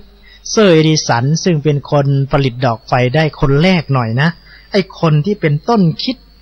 นะว่าดอกฝ้ายเนี่ยมันสามารถเอามาทำเป็นเส้นได้เอามาทำเป็นเส้นได้แล้วก็นำมาทำเป็นเสื้อเป็นผ้าเป็นแพรเป็นอะไรได้ใครเป็นคนคิดคนโยมรู้ได้ไงว่าจะต้องมาเริ่มต้นจากการเขาเรียกว่าดีดฝ้ายนะดีดฝ้ายหรือเรียกว่าเข็นฝ้ายนี่นะที่จะเอาเม็ดฝ้ายออกเนี่ยเขาเอามาตีเอาดอกฝ้ายมารวมกันแล้วก็มาตีแต่ไม่ใช่เอาค้อนตีนะคนโยมนะไม่ใช่เอาค้อนตีอาตมาก็เพิ่งรู้เมื่อเร็วๆเมื่อตอนไปงานกฐินที่วัดโพนทองนะท่านได้มีการนำฝ้ายคือเขามีการที่จะเอาฝ้ายเอาอะไรเนี่ยมาทอผ้าเพื่อจะทำเป็นผ้ากฐินกันในคืนนั้นเลยก็คือเริ่มกรรมวิธีในการผลิตตั้งแต่เข็นฝ้ายเลยแต่ก่อนก็ได้ยินแต่ในเพลงนะว่าไปจีบสาวเข็นฝ้ายแล้วก็ได้ยินแต่ทางคำขวัญทางด้านภาคทางจังหวัดเลยเพราะคำขวัญของจังหวัดเลยนี่เขาเรียกว่าเมืองดอกฝ้ายงามมะขามหวานเมืองเลยเมืองสุดหนาว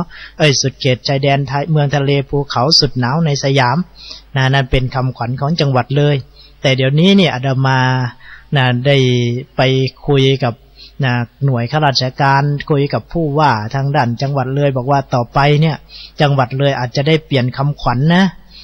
เพราะอะไรท่านบอกว่าเดี๋ยวนี้เนี่ยมะขามหวานเมืองเลยมันเริ่มจะหายไปหมดแล้วพอเดี๋ยวนี้เนี่ยคนปลูกยางกันเยอะนะตัดสวนมะขามทิ้งแล้วก็ปลูกยางกันพอเป็นพืชเศรษฐกิจดีกว่ามะขาม ต่อไปก็คงจะเป็นเมืองดอกฝ้ายบานน้ำยางดีเมืองสุดเขตชายแดนเมืองทะเลภูเขาสุดหนาวในสยามแทนแล้วอาตมาว่าแต่ถึงอย่างไรมันก็ดีกว่าเมืองสุรินทร์เนี่ยนะคุณโยมอาตมาเคยพูด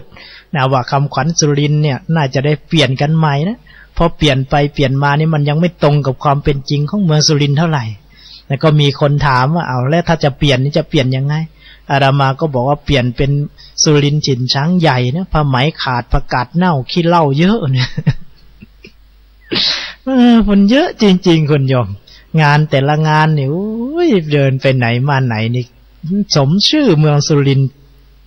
กินสุราจริงๆเรียกว่าบางทีเนี่ยแม้แต่ท่านได้รณรงค์ให้วัดทุกวัดเนี่ยเป็นวัดปลอดเหล้าทั่วจังหวัดสุรินทร์ไอ้ต้นแบบโครงการงานบุญปลอดเหล้าก็มาจากจังหวัดสุรินทร์เนี่ยแหละคุณโยมแล้วก็คุยได้เลยว่ามาจากตำบลไผ่ต้นแนวความคิดอะไรเนี่ยก็ออกไปจากพระสงฆ์องค์เจ้าเรานี่แหละจนนำเสนอไปถึงกับองค์การสสได้ไปเป็นต้นแบบในการจัดงานบุญปลอดเหล้าอะไรกันขึ้นมานี่นะได้ดิบได้ดีกันมาแต่พอได้ดิบได้ดีแล้วส่วนใหญ่แล้วก็ลืมพระนะส่วนใหญ่แล้วคนเนี่ยเวลาได้ดิบได้ดีก็เอาหน้าเอาตาเนี่ยไม่พูดถึงพระเลยก็มีบางทีก็มาหาเรื่องกับพระเจ้าของความคิดด้วยนะงบประมาณยังไม่ให้ยังมาตัดงบประมาณกันออกอีกนี่ก็มีกันอีกนะพูดไปพูดมาพูดถึงเมืองเลยกลับมาถึงสุรินทร์ดันมาถึงตำบลไผ่จนได้นะก็ว่ากันไปเมื่อวานนี่ก็เมื่อคืนนี่ก็ว่าไปยกหนึ่งแล้วล่ะก็เป็นเรื่องปกติธรรมดาอาตมาจนชินแล้วล่ะเขาจึงบอกว่าวังวิโมกข์เนี่ยไม่รู้จะระเบิดจะลงเมื่อไหร่นะไม่รู้จะระเบิดจะลงเมื่อไหร่อาตมาจึงป้องกันไว้เรียบร้อยแล้วคุณโยมมันลงเมื่อไหร่เราก็มีที่อยู่แล้วล่ะไม่ต้องไปกลัวมันเพราะว่ามันจำเป็นจะต้องพูดกันก็เรียกว่าถ้าเราไม่กล้าพูดเราไม่กล้านำเสนอออกไปเนี่ยก็ไม่รู้จะใครจะไปเตือนสติไม่รู้ว่าใครจะไปว่าเขางั้นในระดับของสัตบุรุษเนี่ยจึงบอกว่ามันไม่ได้อยู่ที่ความรู้ไม่ได้อยู่ที่จะเป็นนายกไม่ได้อยู่ที่จะเป็นอบต.อบจ.อะไรมันอยู่ที่ความรู้ดีรู้ชั่วบุคคลใดที่รู้ว่าสิ่งนี้ทำแล้วมันดีสิ่งนี้ทำแล้วมันเกิดประโยชน์สิ่งนี้ทำแล้วมันเกิดโทษไอ้เหล้าที่ไปกินเนี่ยมันเกิดโทษการจัดงานอย่างนี้เนี่ยจัดงานลอยกระทงแล้วไปเอาใช้งบประมาณหลายแสนเนี่ยไปจ้างหมอลำมาแล้วก็ให้คนมาตีกันอย่างนี้มันเป็นโทษมันไม่ถูกต้อง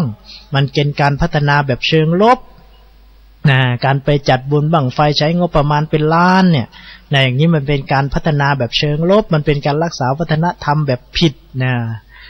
ผิดแล้วก็มันก็เรียกว่าสนับสนุนอวัฒนธรรมให้เกิดขึ้นการไปสนับสนุนงบประมาณลอยกระทงแล้วก็จัดการลื่นเริงโดยที่ไม่รักษารูปแบบความเป็นต้นมาที่มันถูกต้องจัดยังไงมันจะเกิดบุญกุศลจัดยังไงมันจะเกิดโทษคนที่รู้อย่างนี้เขาเรียกว่าสัตบุรุษได้แนะนำกล้าที่จะทวนกระแสของสังคมไม่เป็นผู้ที่ไปตามน้ำเหมือนปลาตายแต่เป็นผู้ที่จะลอยทวนน้ำเหมือนปลาเป็นกล้าที่จะทวนกระแสของสังคมในสิ่งที่มันไม่ถูกต้องแต่สิ่งไหนที่มันถูกต้องก็อนุโมทนาสาธุไปด้วยโดยที่ไม่มีความอิจฉาริษยาไม่มีการไปต่อต้านนั่นเขาเรียกว่าสัตบุรุษก็คือผู้ที่รู้ว่าอะไรถูกอะไรผิดรู้ว่าอะไรดีอะไรชั่วรู้ว่าอะไรเป็นประโยชน์ไม่เป็นประโยชน์เมื่อรู้ว่าเอาเหล้ามันไม่ดีก็บอกว่าเหล้ามันไม่ดีคนที่กินเหล้าก็ต้องเมาก็เกิดโทษเมาปัญญาให้คนอื่นนี่ก็ต้องรู้อย่างนั้นนั่นแหละเขาเรียกว่าสัตบุรุษคนโยมเมื่อนั้นเราจะไปคบกับใครเราก็ต้องดูว่าคนที่เราไปคบนั่นเขาเป็นมีลักษณะอย่างนี้หรือไม่เขาแนะนำในทางที่ดีเราหรือไม่ใช่ว่าพอเราไปคบแล้วก็ไปบอกว่าอย่าไปอย่างนั้นพระรูปนั้นไม่ดีวัดนั้นไม่ดีพระเข้าทำบุญมันไม่ได้อะไรหรอกเอาไปซื้อเหล้ากินดีกว่าไปหาพระก็มีแต่วิธีการประกาศบอกทำบุญให้ทานสร้างกฐินเผาป่าสร้างศาลาเราได้อะไร นู่นไปซื้อเนื้อที่ตลาดเนี่ยนะซื้อเนื้องัวที่เคียงขนมมาลาบมาก่อยมาทำน้ำตกมาทำอะไรต่างๆนานาแก้มเหล้ากันกินสนุกสนานมันจะไม่ดีกว่าหรือดีกว่าจะให้พระไปหลอกเอาทำนั่นทำนี่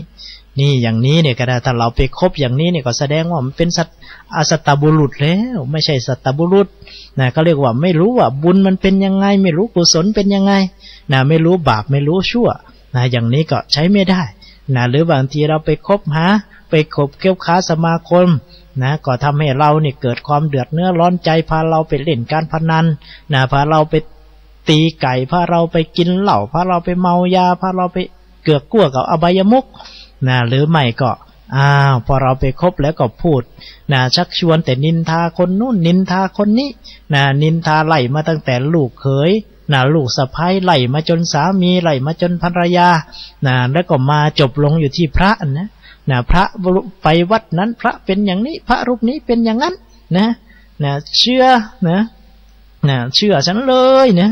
ถ้าพูดเป็นจำนวนอีสานเนี่ยเสื้อข่อยโลดพระรูปนั้นนะเป็นอย่างสั้นละโอ้ยพระรูปนั้นมันเฮ็ดหยังนกนะมีแต่ไปนันมานี่เนี่ยเป็นจังได๋เสื้อข่อยโลดอันนั้นเนี่ยก็นินทาอย่างนี้เนี่ยก็แสดงว่าถึงจะเข้าวัดเข้าว่านะเราก็เชื่อยังไม่ได้นะคุณโยมบางทีไปวัดไปว่าน่ะตัวดีเนี่ยนะถ้าเกิดว่าเข้ายังไม่ถึงวัดเข้ายังไม่ถึงธรรมอันนี้นี่ก็นะแต่ก็ดีอยู่นะดีอยู่หน่อยที่ไปวัดนะแต่ว่าไม่ใช่ว่าไปเพื่อจะให้เกิดมิตรหรือว่าไปเพื่อจะเอาบุญไปเพื่อจะเพ่งเชงโทษนะไปเพ่งโทษไปเพ่งเล็งฟังเทศฟังธรรมก็ฟังด้วยความเพ่งเล็งนะตัวนี้มันก็เป็นเหตุแห่งความเสื่อม7ประการนะขณะที่ฟังเทศด้วยความเพ่งเล็งฟังเทศด้วยความไม่เคารพในพระที่เป็นมัชฌิมะเป็นนวกะเป็นพระเถระนะมันก็เป็นเหตุแห่งความเสื่อมนะถ้าเป็นบุคคลอย่างนี้ให้รู้ได้เลยว่าเป็นอสัตบุรุษคุณโยมนะไม่ควรที่จะเข้าไปคบหาไม่ควรที่จะเป็นเสพคบเพราะว่านะมันเป็นสิ่งที่ไม่เป็นมงคลโดยซ้ำไปนะพระพุทธเจ้าบอกอาเสวนาจะพารานังไม่ควรที่จะไปคบคนพาลทั้งหลายงั้นบางทีเนี่ยนะถึงจะเป็นพระสงฆ์องค์เจ้าถ้าเกิดว่ามีนิสัยเป็นคนพาลนะก็ไม่ควรที่จะไปคบหาไม่ควรที่จะไปคบเสพคนเหล่านั้นคบไปก็ไม่ได้เกิดซึ่งปัญญาเกิดขึ้นมานั่นเป็นข้อหนึ่งซึ่งท่านพูดไว้นะในปัญญาวุฒิสตะในพระไตรปิฎกเล่มที่21นะเดี๋ยวจะหาว่าอาตมาเนี่ยเอาอะไรมาพูดนะเอาอะไรมาวิเคราะห์เนี่ยเดี๋ยวจะมาโทษมาอะไรกันอีกตัวนี้นี่ก็เป็นที่พระพุทธเจ้าท่านได้ตัดไว้แล้วว่าสูตรที่จะทำให้เกิดซึ่งปัญญานี่มีอะไรบ้างท่านก็พูดไว้ทั้ง4ประการด้วยกันคุณโยมในปัญญาวุฒิสูตรนี่นะท่านพูดไว้1เลยละการคบหาซึ่งสัตบุรุษที่เรียกว่าสัพปุริสังเสโวการเข้าไปคบหาซึ่งจะบุรุษเข้าไปใกล้เข้าไปเอาจะจัดบุญงานกุศลจะจัดบุญจะทำบุญลอยกระทงจะว่าทางอบจมีนโยบายที่จะจัดรักษาวัฒนธรรมประเพณีก็ไปปรึกษาสั่นสิวัดวาอารามครูบาอาจารย์ผู้เป็นนักปราชญ์ก็ไปปรึกษาท่านทำยังไงมันจะดีจะจันโลงสังคมให้เกิดประโยชน์ลอยกระทงนี่มันเป็นวัฒนธรรมประเพณีมายังไงเพราะอย่างไรเนี่ยวัดเนี่ยก็เป็นแหล่งรวมศูนย์รวมที่เก็บกักทางด้านภูมิปัญญาทางด้านวัฒนธรรมมาอยู่แล้วล่ะไม่มีจุดใดที่จะรู้ดีเท่ากับวัดคำว่าวัดตัวนี้เนี่ยก็ต้องเป็นวัดที่ท่านรู้เลยก็เข้าใจในหลักธรรมและก็หลักพระวินัยเลยนะคุณโยมไม่ใช่ว่าไปพูดอะไรก็หอมกกับโยมเขาโยมเขาบอกเอาหมอลำหมออาจารย์ดีคือกันจังนี้เนี่ยก็ไม่ใช่แล้วเอาหนังหมออาจารย์ดีคือกันเอามวยเป็นยังอาจารย์ก็คืออยู่ได้ล่ะอย่างนี้เนี่ยก็เรียกว่าไม่ได้ต่างอะไรกับคารวาสเลยนะแทนที่จะไปเป็นผู้นำเขาก็ไปเป็นผู้ตามให้เขาชักจูงไปก็ไม่ได้แตกต่างอะไรดังนั้นเราก็ต้องแสวงหาครูบาอาจารย์ผู้ที่ท่านเป็นนักปราชญ์เป็นนักผู้รู้รู้จริงรู้จริงเลยก็รู้แจ้งมีหลักฐานยืนยันพระพุทธเจ้าบอกว่าพูดอะไรให้มีหลักอ้างอิงมีข้อพิสูจน์นั้นก็ไปหาครูบาอาจารย์ท่านได้ปรึกษาว่าอย่างไหนมันดีอย่างไหนมันถูกต้องแล้วก็ไปพิจารณาว่าจะจัดกันยังไง ถามว่างานใหญ่หรือไม่ใหญ่เนี่ยมันไม่ได้ขึ้นอยู่ที่กับมหรสพมันไม่ได้ขึ้นอยู่ที่คนไปถ้าเกิดว่าจัดเป็นนะเห็นไหมเนี่ยทางด้านกาฬสินธุ์เขาจัดงานวันที่4 ธันวา 5 ธันวาคนไป 4-5 หมื่นคนผู้ว่าราชการจังหวัดจัดสรรงบประมาณไปตั้ง20 ล้านในปีนี้ในการจัดงานนี่เขาเรียกว่าเขาจัดได้ยังไงแล้วคนไปไหมใหญ่จริงไหมใหญ่ไม่ใหญ่ก็สำนักงานราชเลขาของพระองค์ท่านก็คือของในหลวงเนี่ยนะสำนักงานราชเลขาของในหลวงและก็ในหลวงเนี่ยท่านได้เซ็นออกหนังสือขอบคุณมาด้วยพระหัตถ์ของพระองค์เองคิดดูโอ้โหเรียกว่าผู้ว่าราชการจังหวัดกาฬสินธุ์เนี่ยหน้าเบิงหน้าบานใจปล้ำถึงกับโอนงบประมาณให้20 ล้านโดยไม่มีการปฏิเสธในคนโยมเนี่ยเขาเรียกว่างานใหญ่ๆระดับไหนใหญ่ระดับประเทศใหญ่ระดับประเทศจนนู่นได้ทอดถึงพระเนตรพระกันของพระองค์ท่านเห็นไหมเราจัดงานลอยกระทงสิ้นงบประมาณสิ้นเปลืองงบประมาณมาไม่รู้กี่ปีถ้าเกิดว่าถึงหูพระองค์ท่านจัดงานลอยกระทงจัดงานบุญบั้งไฟสนับสนุนงบประมาณมา1 ล้านซื้อบั้งไฟแสนมาจุดปรากฏว่าบั้งไฟแสนขึ้นไปแล้วไปตกใส่หลังคาบ้านคนในหลวงท่านจะออกหนังสือขอบคุณลงลายนามพระราช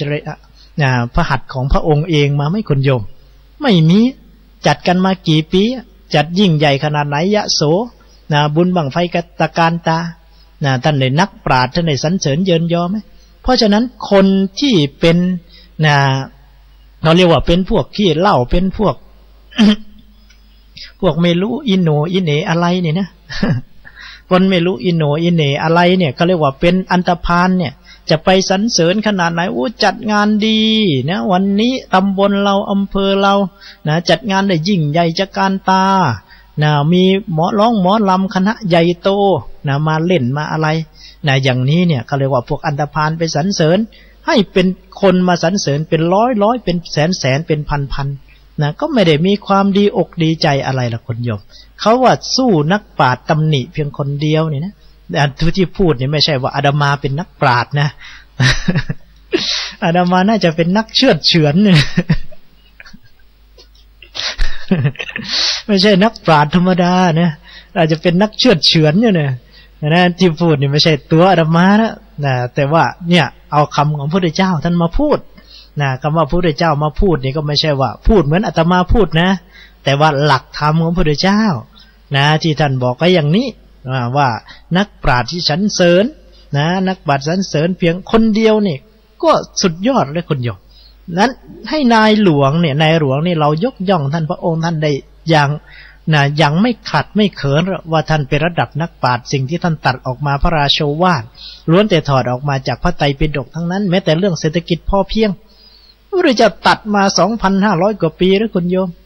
ในเรื่องของสันตุถีในเรื่องของการประหยัดในเรื่องของหลักการดำเนินชีวิตขยันหารักษาเป็นคบมิตรถูกต้องดำเนินชีวิตอย่างสม่ำเสมอนั่นแหละหลักเศรษฐกิจพอเพียงนั่นแหละคือแนวทางหลักเศรษฐกิจพอเพียงการรู้จักประมาณการรู้จักพอดีมีอย่างพอใช้พอใจในสิ่งที่ตนได้พอใจในสิ่งที่ตนมียินดีในสิ่งที่ตนได้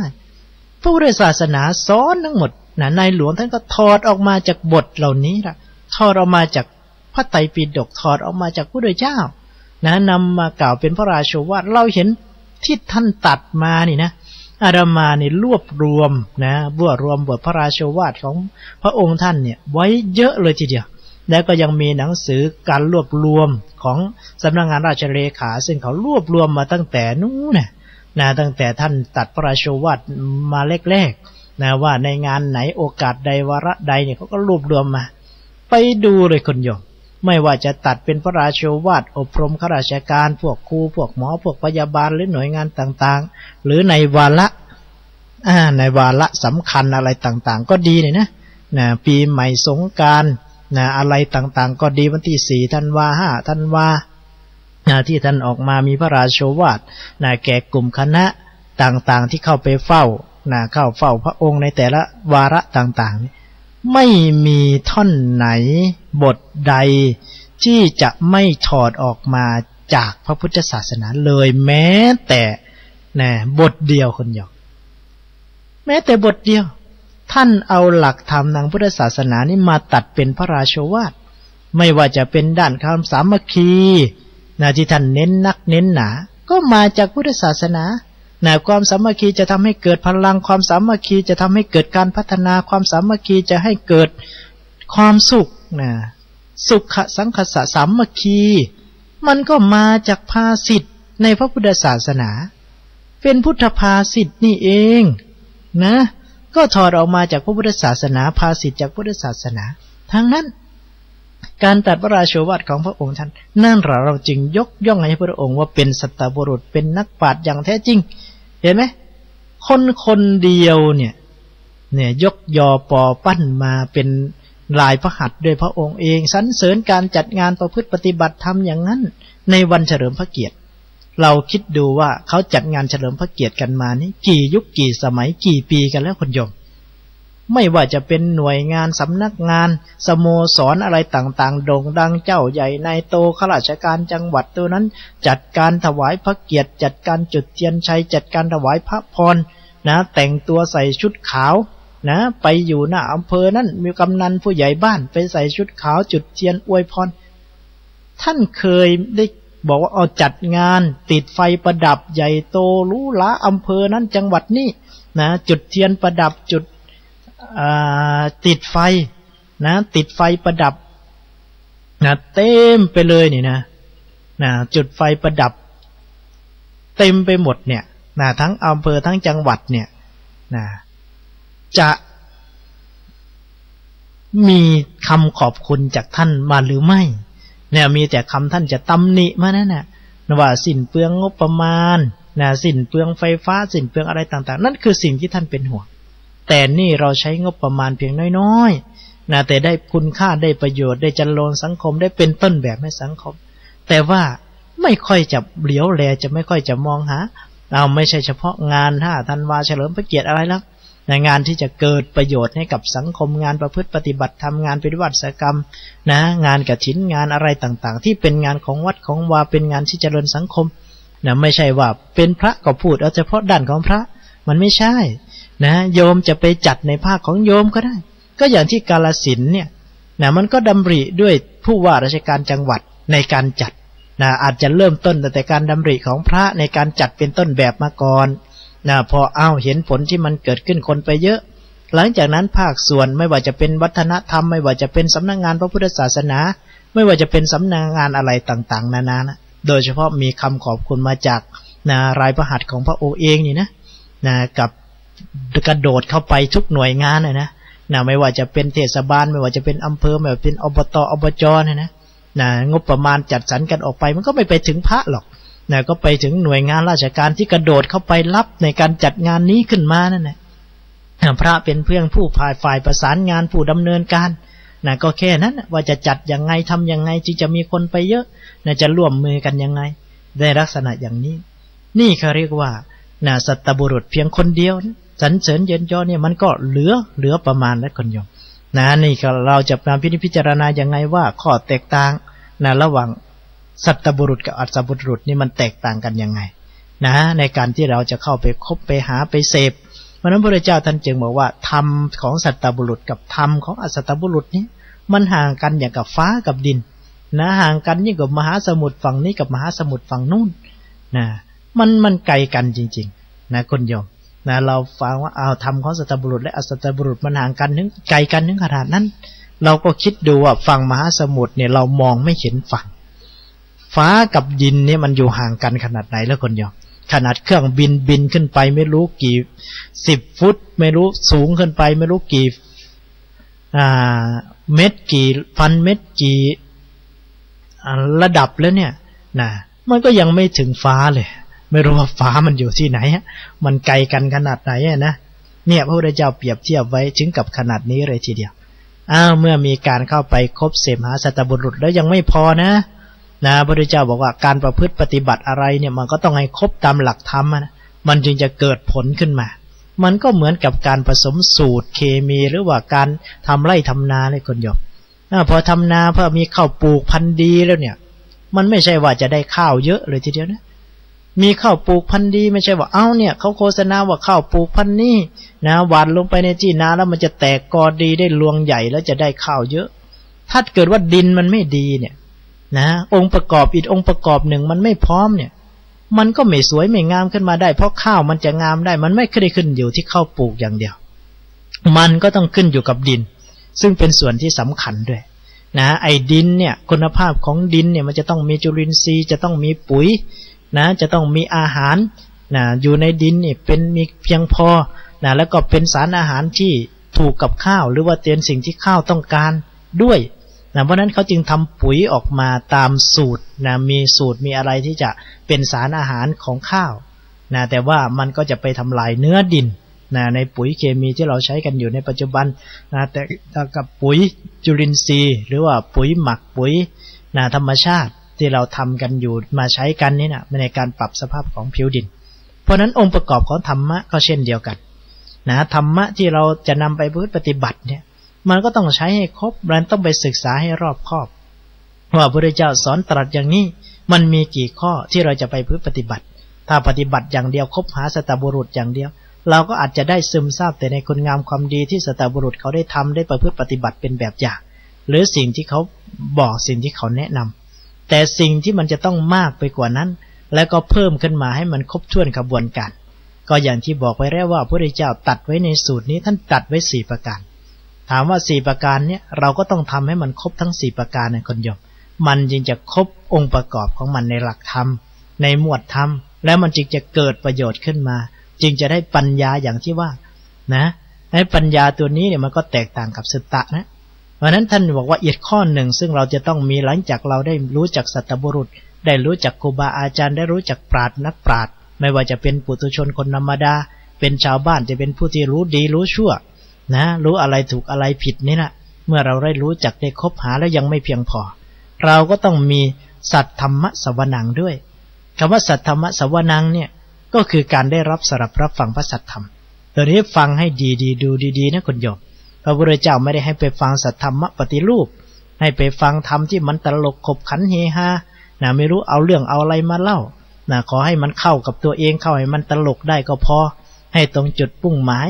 นะเรียกว่าเทศแบบตลาดนะเทศการตลาดเป็นนักเทศก็ต้องเก่งเรื่องการตลาดด้วยจึงจะประสบผลสำเร็จจึงจะตีราคาได้นะพระบางรูปเดี๋ยวนี้ท่านขึ้นราคาไปอยู่ที่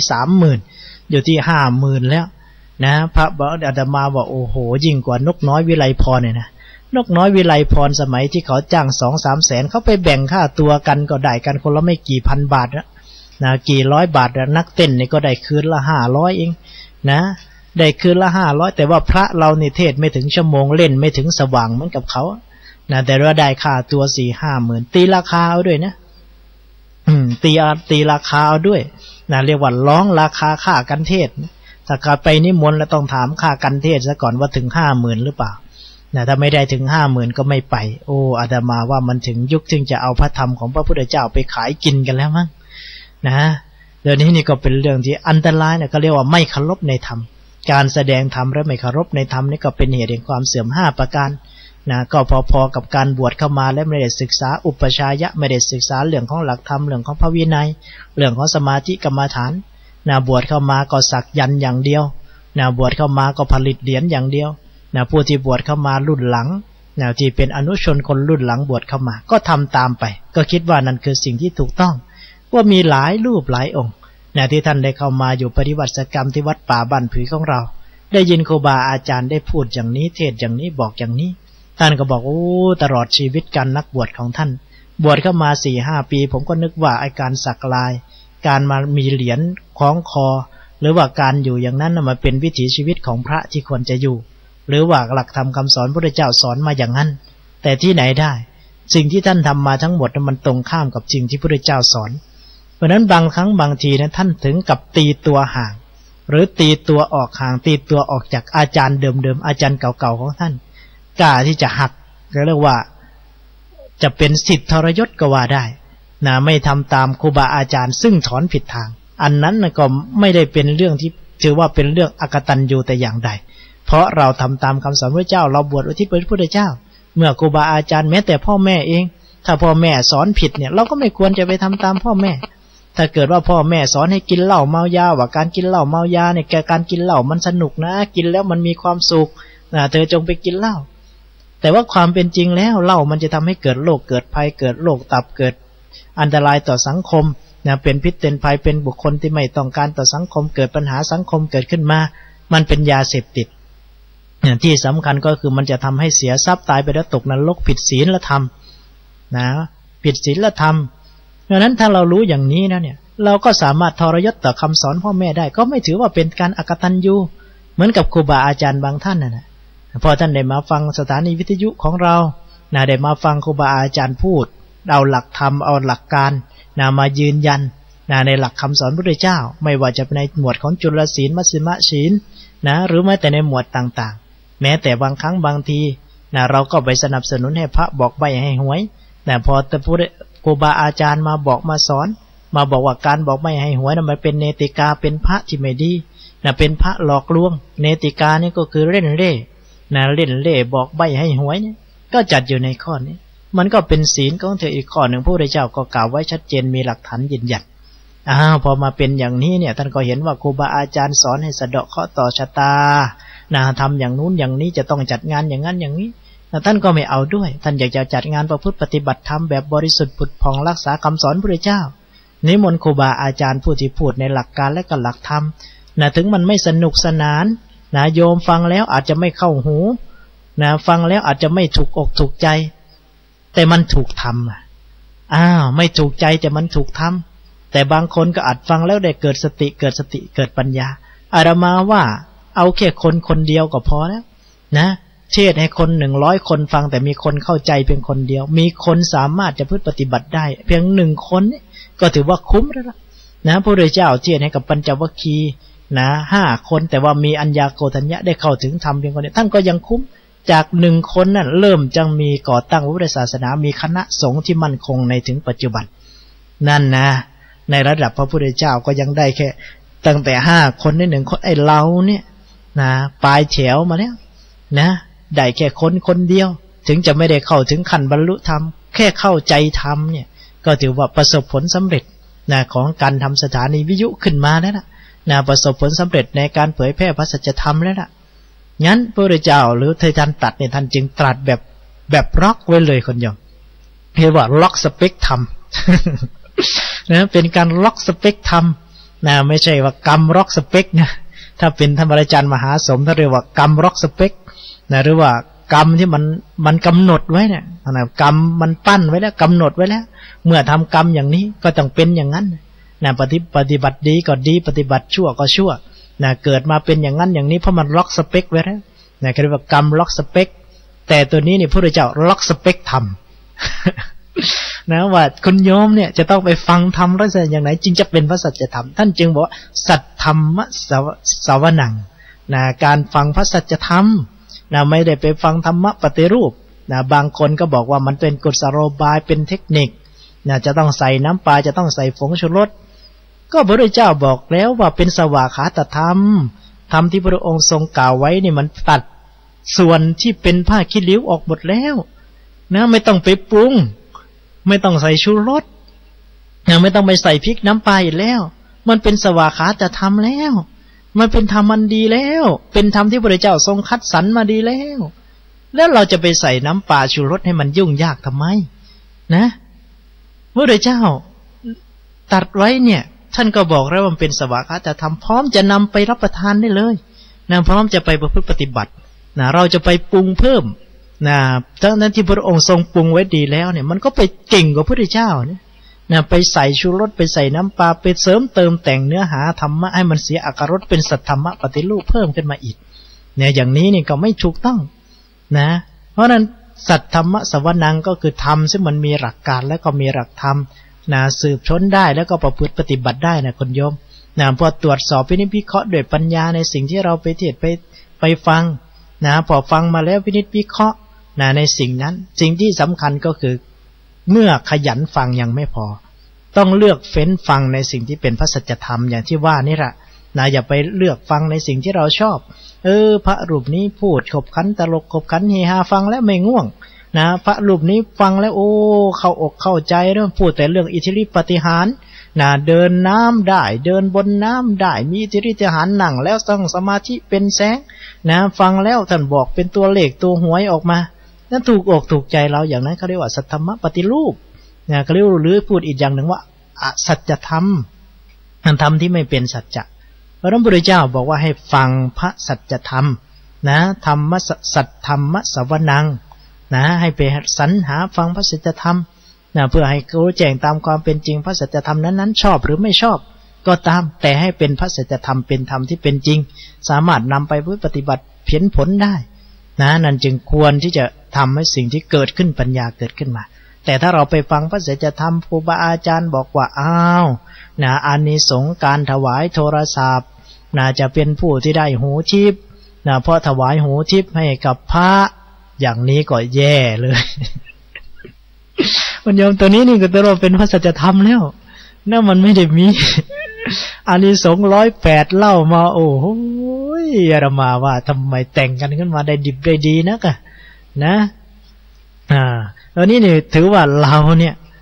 ได้ฟังสิ่งที่ไม่เป็นพระสัจธรรมท่านบอกว่าทำบุญแล้วไปนั่งปฏิบัติภาวนาแล้วจะได้นิพพานเป็นอัตตาได้ไปอยู่เป็นสวรรค์เมืองแก้วชั้นนั้นปราสาทเมืองแก้วชั้นนี้นิพพานเมืองแก้วกว้างเท่านั้นโยชน์เข้านี้โยชน์เป็นเมืองใหญ่โตมโหฬารสวยสดงดงามมันก็ผิดหลักของคำสอนในพุทธศาสนาที่พระองค์ทรงตรัสว่านิพพานเป็นอนัตตาก็คือสิ่งที่ไม่ใช่ตัวไม่ใช่ตนเป็นสิ่งที่ไม่เวียนว่ายตายเกิดดวงอาทิตย์ไม่มีณที่นู่นดวงจันทร์ไม่มีณที่นู่นเกษตรกรรมไม่มีณที่นู่นรถลาบ้านช่องไก่อะไรมันไม่มีณที่นิพพานมันเป็นแดนแห่งบรมสุขก็คือมันเหนือสุขขึ้นไปเหนือการเวียนว่ายตายเกิดก็เหมือนพระพุทธเจ้าเหมือนกับหลวงปู่ฤทธาตุท่านว่าหลวงปู่ฤทธาตุท่านเคยถามอาจารย์หลงแต่ก่อนท่านเป็นโยมแล้วก็เป็นคริสต์เป็นโยมแล้วก็เป็นคริสต์เข้าไปที่สวนโมกไปเผยแพร่ศาสนาคริสต์ที่สวนโมกพอเข้าไปเผยแพร่ศาสนาคริสต์ที่สวนโมกไปนั่งเล่นกีตาร์ร้องเพลงสรรเสริญพระเจ้าพระในวัดสวนโมกก็มาไล่ไป 2-3 วันท่านก็ยังไม่เลิกละท่านก็เข้าไปไปก่อกวนในสวนโมกนี่ไปนั่งเล่นกีตาร์ร้องเพลงหลวงปู่พุทธทาสท่านก็เลยไปไล่พระแทนทีเนี้ยบังเอิญท่านเดินไปท่านก็เห็นพระกำลังถือไม้จะไปไล่โยมเขาออกจากวัดท่านก็เลยบอกจะไปไล่เขาทำไมเขามาก่อกวนมาโจมตีอะไรก็ปล่อยเขาไปเพชรก็คือเพชรท่านบอกว่าอย่างนั้นนะอะไรที่มันเป็นเพชรมันก็เป็นเพชรวันยังค่ำอะไรที่มันเป็นของสกปรกเป็นมูดเป็นคูดเป็นขี้อย่างที่เราว่านะมันก็เป็นขี้วันยังค่ำมันไม่กลับกลายเป็นเพชรขึ้นมาได้ขี้ก็คือขี้เพชรก็คือเพชรเขาจะมาโจมตีจะว่าอย่างไรมันไม่ตรงตามความเป็นจริงอย่างที่เขาว่าเราจะไปเดือดอกเดือดร้อนทำไงนี่คนที่เป็นนักปราชญ์คนที่ผู้นี้มีปัญญาอย่างนั้นหลวงปู่พุทธทาสท่านก็เลยเข้าไปสอบถามพูดคุยด้วยว่ามาทำไมเขาก็บอกตามความเป็นจริงว่าเขาเป็นคริสต์มาเผยแพร่ศาสนาเป็นนิชันนารีเพราะสมัยนั้นจันหลงท่านก็ยังไม่ได้บวชท่านก็ถามว่าพระเจ้าของท่านนี่สอนเวลาทำคุณงามความดีแล้วจะได้ไปอยู่กับพระเจ้าใช่ไหมจันหลงท่านก็บอกว่าใช่หลวงปู่พุทธทาสท่านก็บอกว่าเมื่อไปอยู่กับพระเจ้าเนี่ยไก่มีไหมเพราะหลวงปู่พุทธทาสวัดท่านไก่เยอะเนี่ยท่านก็ชอบไก่ด้วยเนี่ยจันหลงก็รู้เนี่ยว่าหลวงปู่พุทธทาสเนี่ยชอบไก่เพราะว่าท่านเอาไก่นี่สอนธรรมะเยอะด้วยท่านก็บอกไก่มีไปอยู่กับพระเจ้าเนี่ยไก่ก็มีหมามีไหมท่านก็บอกว่าหมาก็มีที่นู่นต้นไม้นี่มีไหมหลวงปู่พุทธทาสท่านชอบปลาเนี่ยชอบต้นไม้ก็บอกว่ามีต้นไม้นี่ก็มีไล่ไปจนถึงรถมีไหมมีรถเบนซ์ก็มีโรลส์รอยซ์ก็มีไปอยู่กับพระเจ้ามีหมดไปอย่างนั้นนะหลวงปู่พุทธทาสท่านก็เลยสรุปให้ฟังว่าถ้าอย่างนั้นเราไม่ไปการจะไปอยู่กับพระเจ้าแล้วยังมีไก่มีหมูมีหมาแค่เลี้ยงอยู่ในวัดเนี่ยเราก็ลำบากจะหาให้กินแล้วว่าอย่างนั้นนะหาให้กินในปัจจุบันนี่ก็ยากแล้วยังจะไปหาให้กินอยู่กับพระเจ้าจะไปหาข้าวให้ไก่กินไปหาข้าวให้หมากินเนี่ยเราก็ไม่เอาที่สำคัญน้ำมันแพงขึ้นทุกวันนั่นวะไปอยู่กับพระเจ้ายังจะไปหาเงินเติมน้ำมันรถเนี่ยเราก็ไม่เอานี่นะคนที่มีปัญญาคุณโยมท่านก็ท่านอาจารย์หลงเลยนะ ก็เลยถามหลวงปู่พุทธทาสกลับแล้วนะว่าพระพุทธเจ้านี่สอนให้ไปนิพพานใช่ไหมแล้วนิพพานมันอยู่ไหนอะนิพพานเป็นยังไงท่านบังเอิญเนี่ยสังเกตเห็นว่าคนที่ไปกับจันหลงพวกนิชันนีรีพวกนิชันนารีซึ่งเป็นผู้เผยแผ่ศาสนาคริสต์ของเขาเนี่ยนะสูบบุหรี่เห็นซองบุหรี่ที่เขาถือไว้อยู่เนี่ยก็บอกเอ้าพวกคุณสูบบุหรี่ใช่ไหมก็บอกว่าใช่งั้นคุณลองสูบบุหรี่ดูจันหลงนั่นก็บอกว่าอ้าวในสวนโมกติดป้ายห้ามสูบบุหรี่แล้วทำไมจะมาให้พวกกับผมสูบบุหรี่ล่ะอย่างนี้มันทำสนับสนุนให้คนทำผิดกฎซะเองเนี่ยว่าอย่างนั้นพระหลวงปู่พุทธทาสก็บอกว่าไม่ใช่ที่ให้สูบเนี่ยเพราะมีเหตุผลแล้วก็อนุญาตให้สูบได้ชั่วคราวเฉพาะกิจอ้าวสูบจันหลงท่านบอกเอาไม่ว่าอะไรแน่นะบอกไม่ว่ากลุ่มของจันหลงท่านก็เลยสูบพอสูบท่านก็ให้พ่นควันออกไปพอพ่นควันบุหรี่ออกไปท่านก็บอกว่าอ้าวท่านลองหาควันบุหรี่ที่ควันบุหรี่มันอยู่ที่ไหนคนนี้ก็บอกว่าควันบุหรี่ที่ผมพ่นออกไปเนี่ยมันหายไปตรงเนี้ยคนนี้ก็บอกควันบุหรี่ที่ผมพ่นออกไปตรงนี้มันหายไปตรงเนี้ยนิพพานก็เหมือนกันนะนิพพานก็อยู่ตรงที่บุหรี่มันหายไปนั่นนะนี่นะคนโยมอันที่จริงนิพพานมันก็อยู่กับตัวเรานี่แหละเราฆ่ากิเลสได้เราฆ่ากิเลสได้ตรงไหนเมื่อไหร่นิพพานก็เกิดขึ้นเมื่อนั้นนิพพานคือไม่มีเครื่องเสียบแทงแห่งจิตแห่งใจไม่มีกิเลสไม่มีเชื้อที่จะมาให้เวียนว่ายตายเกิดเมื่อเราไม่มีกิเลสบรมสุขก็เกิดขึ้นเราไม่มีความโลภไม่มีความโกรธไม่มีความหลงความสุขแห่งนิพพานมันก็เกิดขึ้นตรงนั้นก็เหมือนเปิดหน้าต่างเปิดประตูพอเราเปิดหน้าต่างประตูแสงสว่างก็เข้ามาชั้นใดก็ชั้นนั้น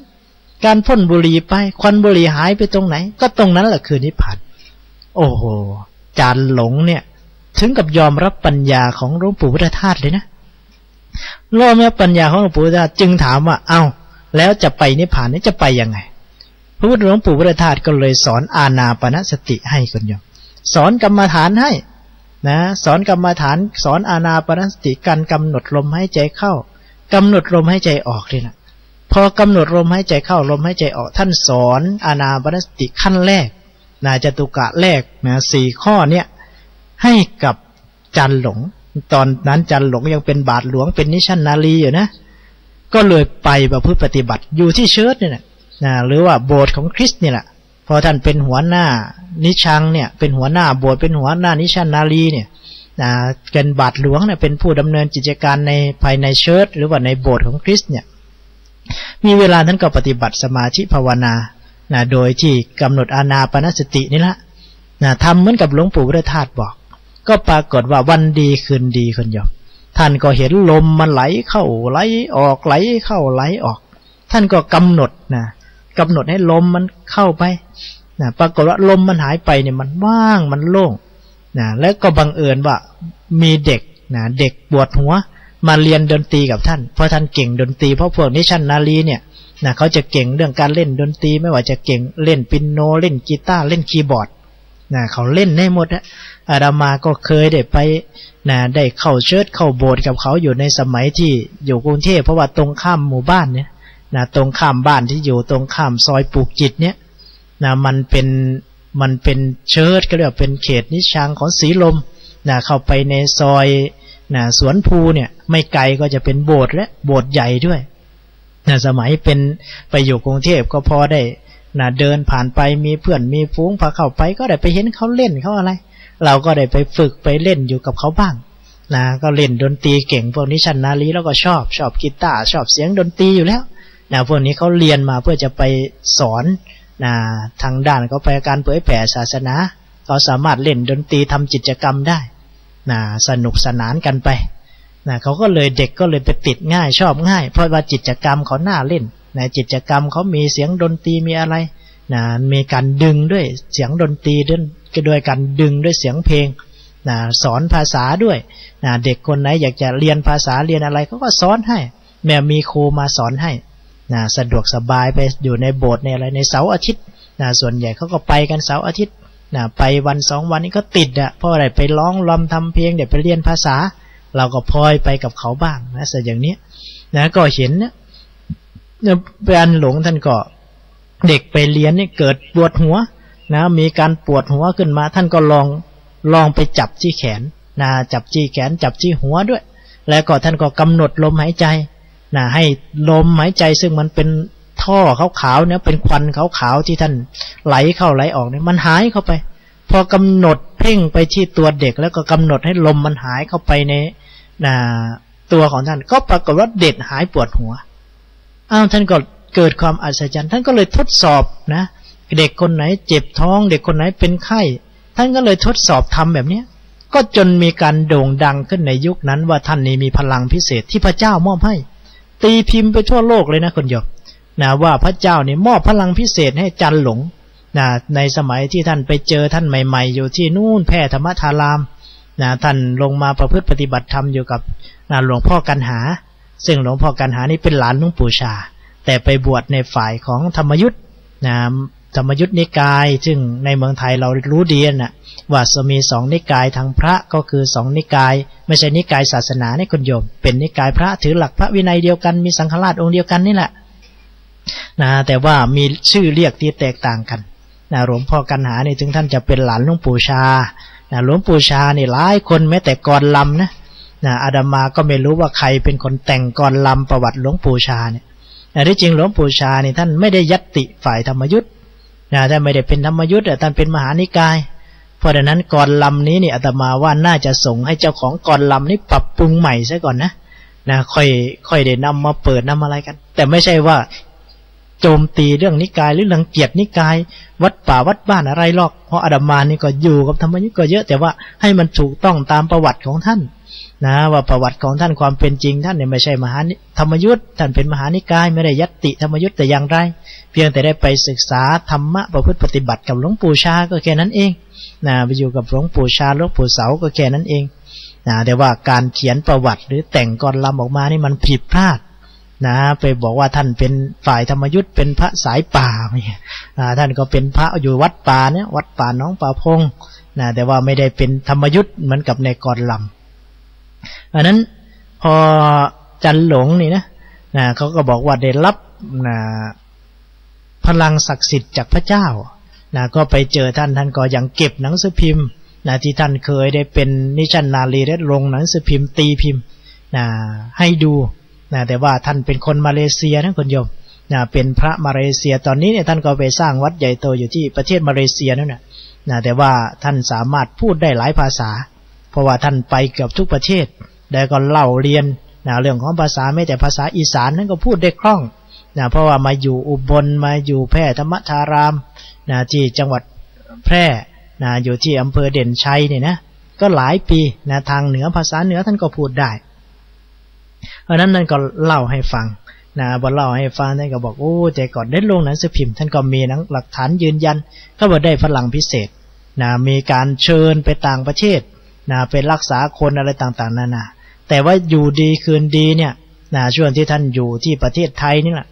อยู่แถวสงขลาหาดใหญ่เนี่ยมันก็มีเด็กซึ่งเป็นเด็กวัยรุ่นเนี่ยเด็กวัยรุ่นผู้หญิงเนี่ยไปเรียนดนตรีเรียนปิโนกับท่านก็ปรากฏว่าความใกล้ชิดระหว่างเด็กซึ่งเป็นวัยรุ่นสาวนี่นะโดยเฉพาะท่านเองก็มีนิสัยเจ้าชู้ในสมัยแต่ก่อนอยู่นะในสมัยเป็นฆราวาสเป็นนิชันนารีนะ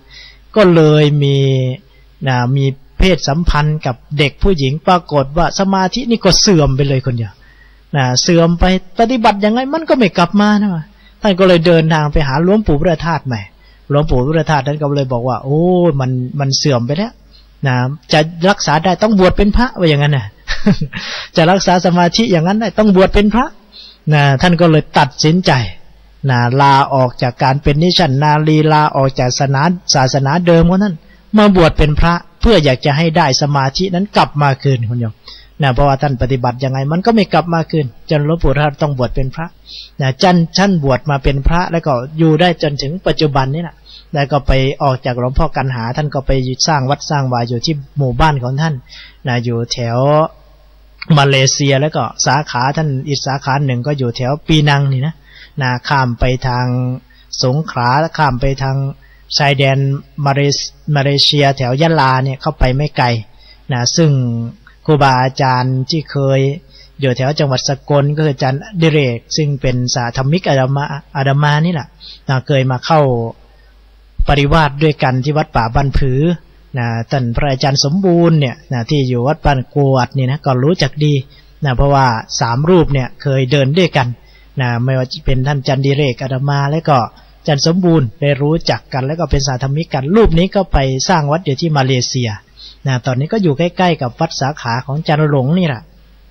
ท่านก็ได้พูดถึงอาจารย์หลงอยู่เหมือนกันเป็นพระปฏิบัติสายวิปัสสนาซึ่งเก่งมากชาวมาเลเซียซึ่งเป็นชาวพุทธเราเนี่ยให้ความยอมรับนับถือปฏิบัติสมาธิภาวนากับท่านก็เยอะเช่นเดียวกันงั้นนี่การได้ฟังพระสัทธรรมในคนโยมการได้ฟังพระสัทธรรมเนี่ยอย่างอาจารย์หลงนี่ก็เรียกว่าได้ฟังพระสัทธรรมจนได้ถึงกับเปลี่ยนทิศที่เปลี่ยนศาสนาเลยเนี่ยพระสัทธรรมเนี่ยมันไม่ได้กล่าวได้หลวงปู่พระธาตุก็ไม่ได้สอนตลกขบขันเฮฮาอะไรแต่ทำไมธรรมะท่านเป็นอมตะบางคนก็บอกว่าธรรมะของท่านฟังยากอะไรจริงถ้าเราศึกษาด้านศาสนามาหน่อยแล้วก็มีพื้นฐานบ้างเพียงแต่ว่ามันเป็นสิ่งคำรุ่มรึกที่ท่านตัดอย่างสิ่งที่ท่านตัดมันก็เป็นศัพท์ธรรมดาอย่างตัวกูของกูเนี่ยแต่ท่านมาตัดในสิ่งที่มันลึกเข้าไปยิ่งกว่านั้นเหมือนกับพระพุทธเจ้าเอาคำว่านิพพานซึ่งเป็นหลักคำ2ศูนย์สุดของพุทธศาสนาซึ่งในประเทศอินเดียเขาก็ใช้กันอยู่เป็นธรรมดานิพุตติงนิพุตโตอะไรที่มันเย็นเขาก็เรียกนิพุตติงนิพุตโตข้าวเย็นเขาก็เรียกข้าวนิพพานอะไรคือมันเย็นสิ่งที่มันเป็นเย็นนิพพานนี่มันแปลว่าเย็นไม่มีเครื่องเสียบแทนไม่ได้เล่าร้อนไม่ได้มีความเล่าร้อนเขาก็เรียกว่านิพพานพระพุทธเจ้าก็เอาศัพท์เหล่านี้มาใช้แต่ว่ามาใช้ในแง่ของธรรมะซึ่งมันลุ่มลึกแง่ที่มันลุ่มลึกไปกว่านั้นงั้นคำที่หลวงปู่พระธาตุเอามาใช้ไม่ว่าจะเป็นอตัมมยตามันก็มีอยู่ในศัพท์ของพุทธศาสนาแต่คนไม่กล้าที่จะดึงออกมาใช้แม้แต่ตถาตาเองบางทีเราก็เป็นชื่อของตถาคตเป็นชื่อของพระเจ้าซึ่งมันแปลว่ามันเป็นเช่นนั้นเองแต่ท่านก็กล้าที่จะนำมาใช้นำมาสอนสิ่งคำว่าว่างจากความเป็นตัวกูของกูหรือว่าสุญญตาอย่างนี้การสอนเรื่องของความว่าง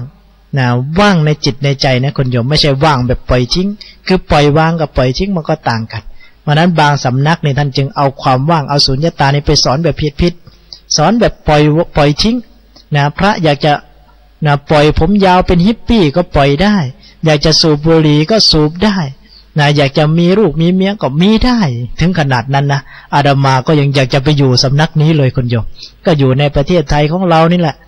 อยู่แถวเมืองเลย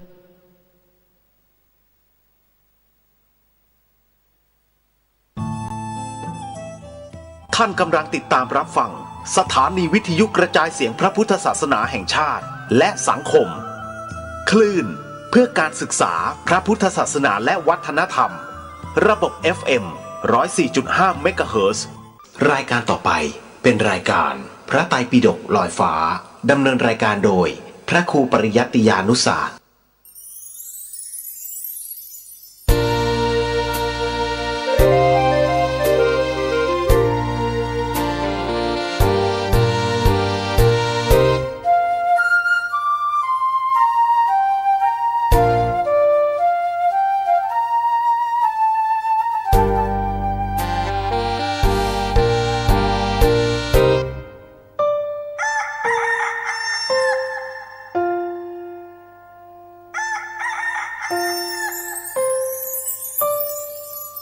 ตื่นเถิดชี้เทนพระเนนทุกท่านสมัยใกล้แจ้งแล้วนั้นอย่ามัวหลับฝันเนิ่นนานอยู่เลยเสียงร่างคังดังทุกครั้งอย่านิ่งนอนเฉยรีบลุกปลุกเพื่อนด้วยเลยอย่ามัวเพิกเฉยต่อหน้าที่เรา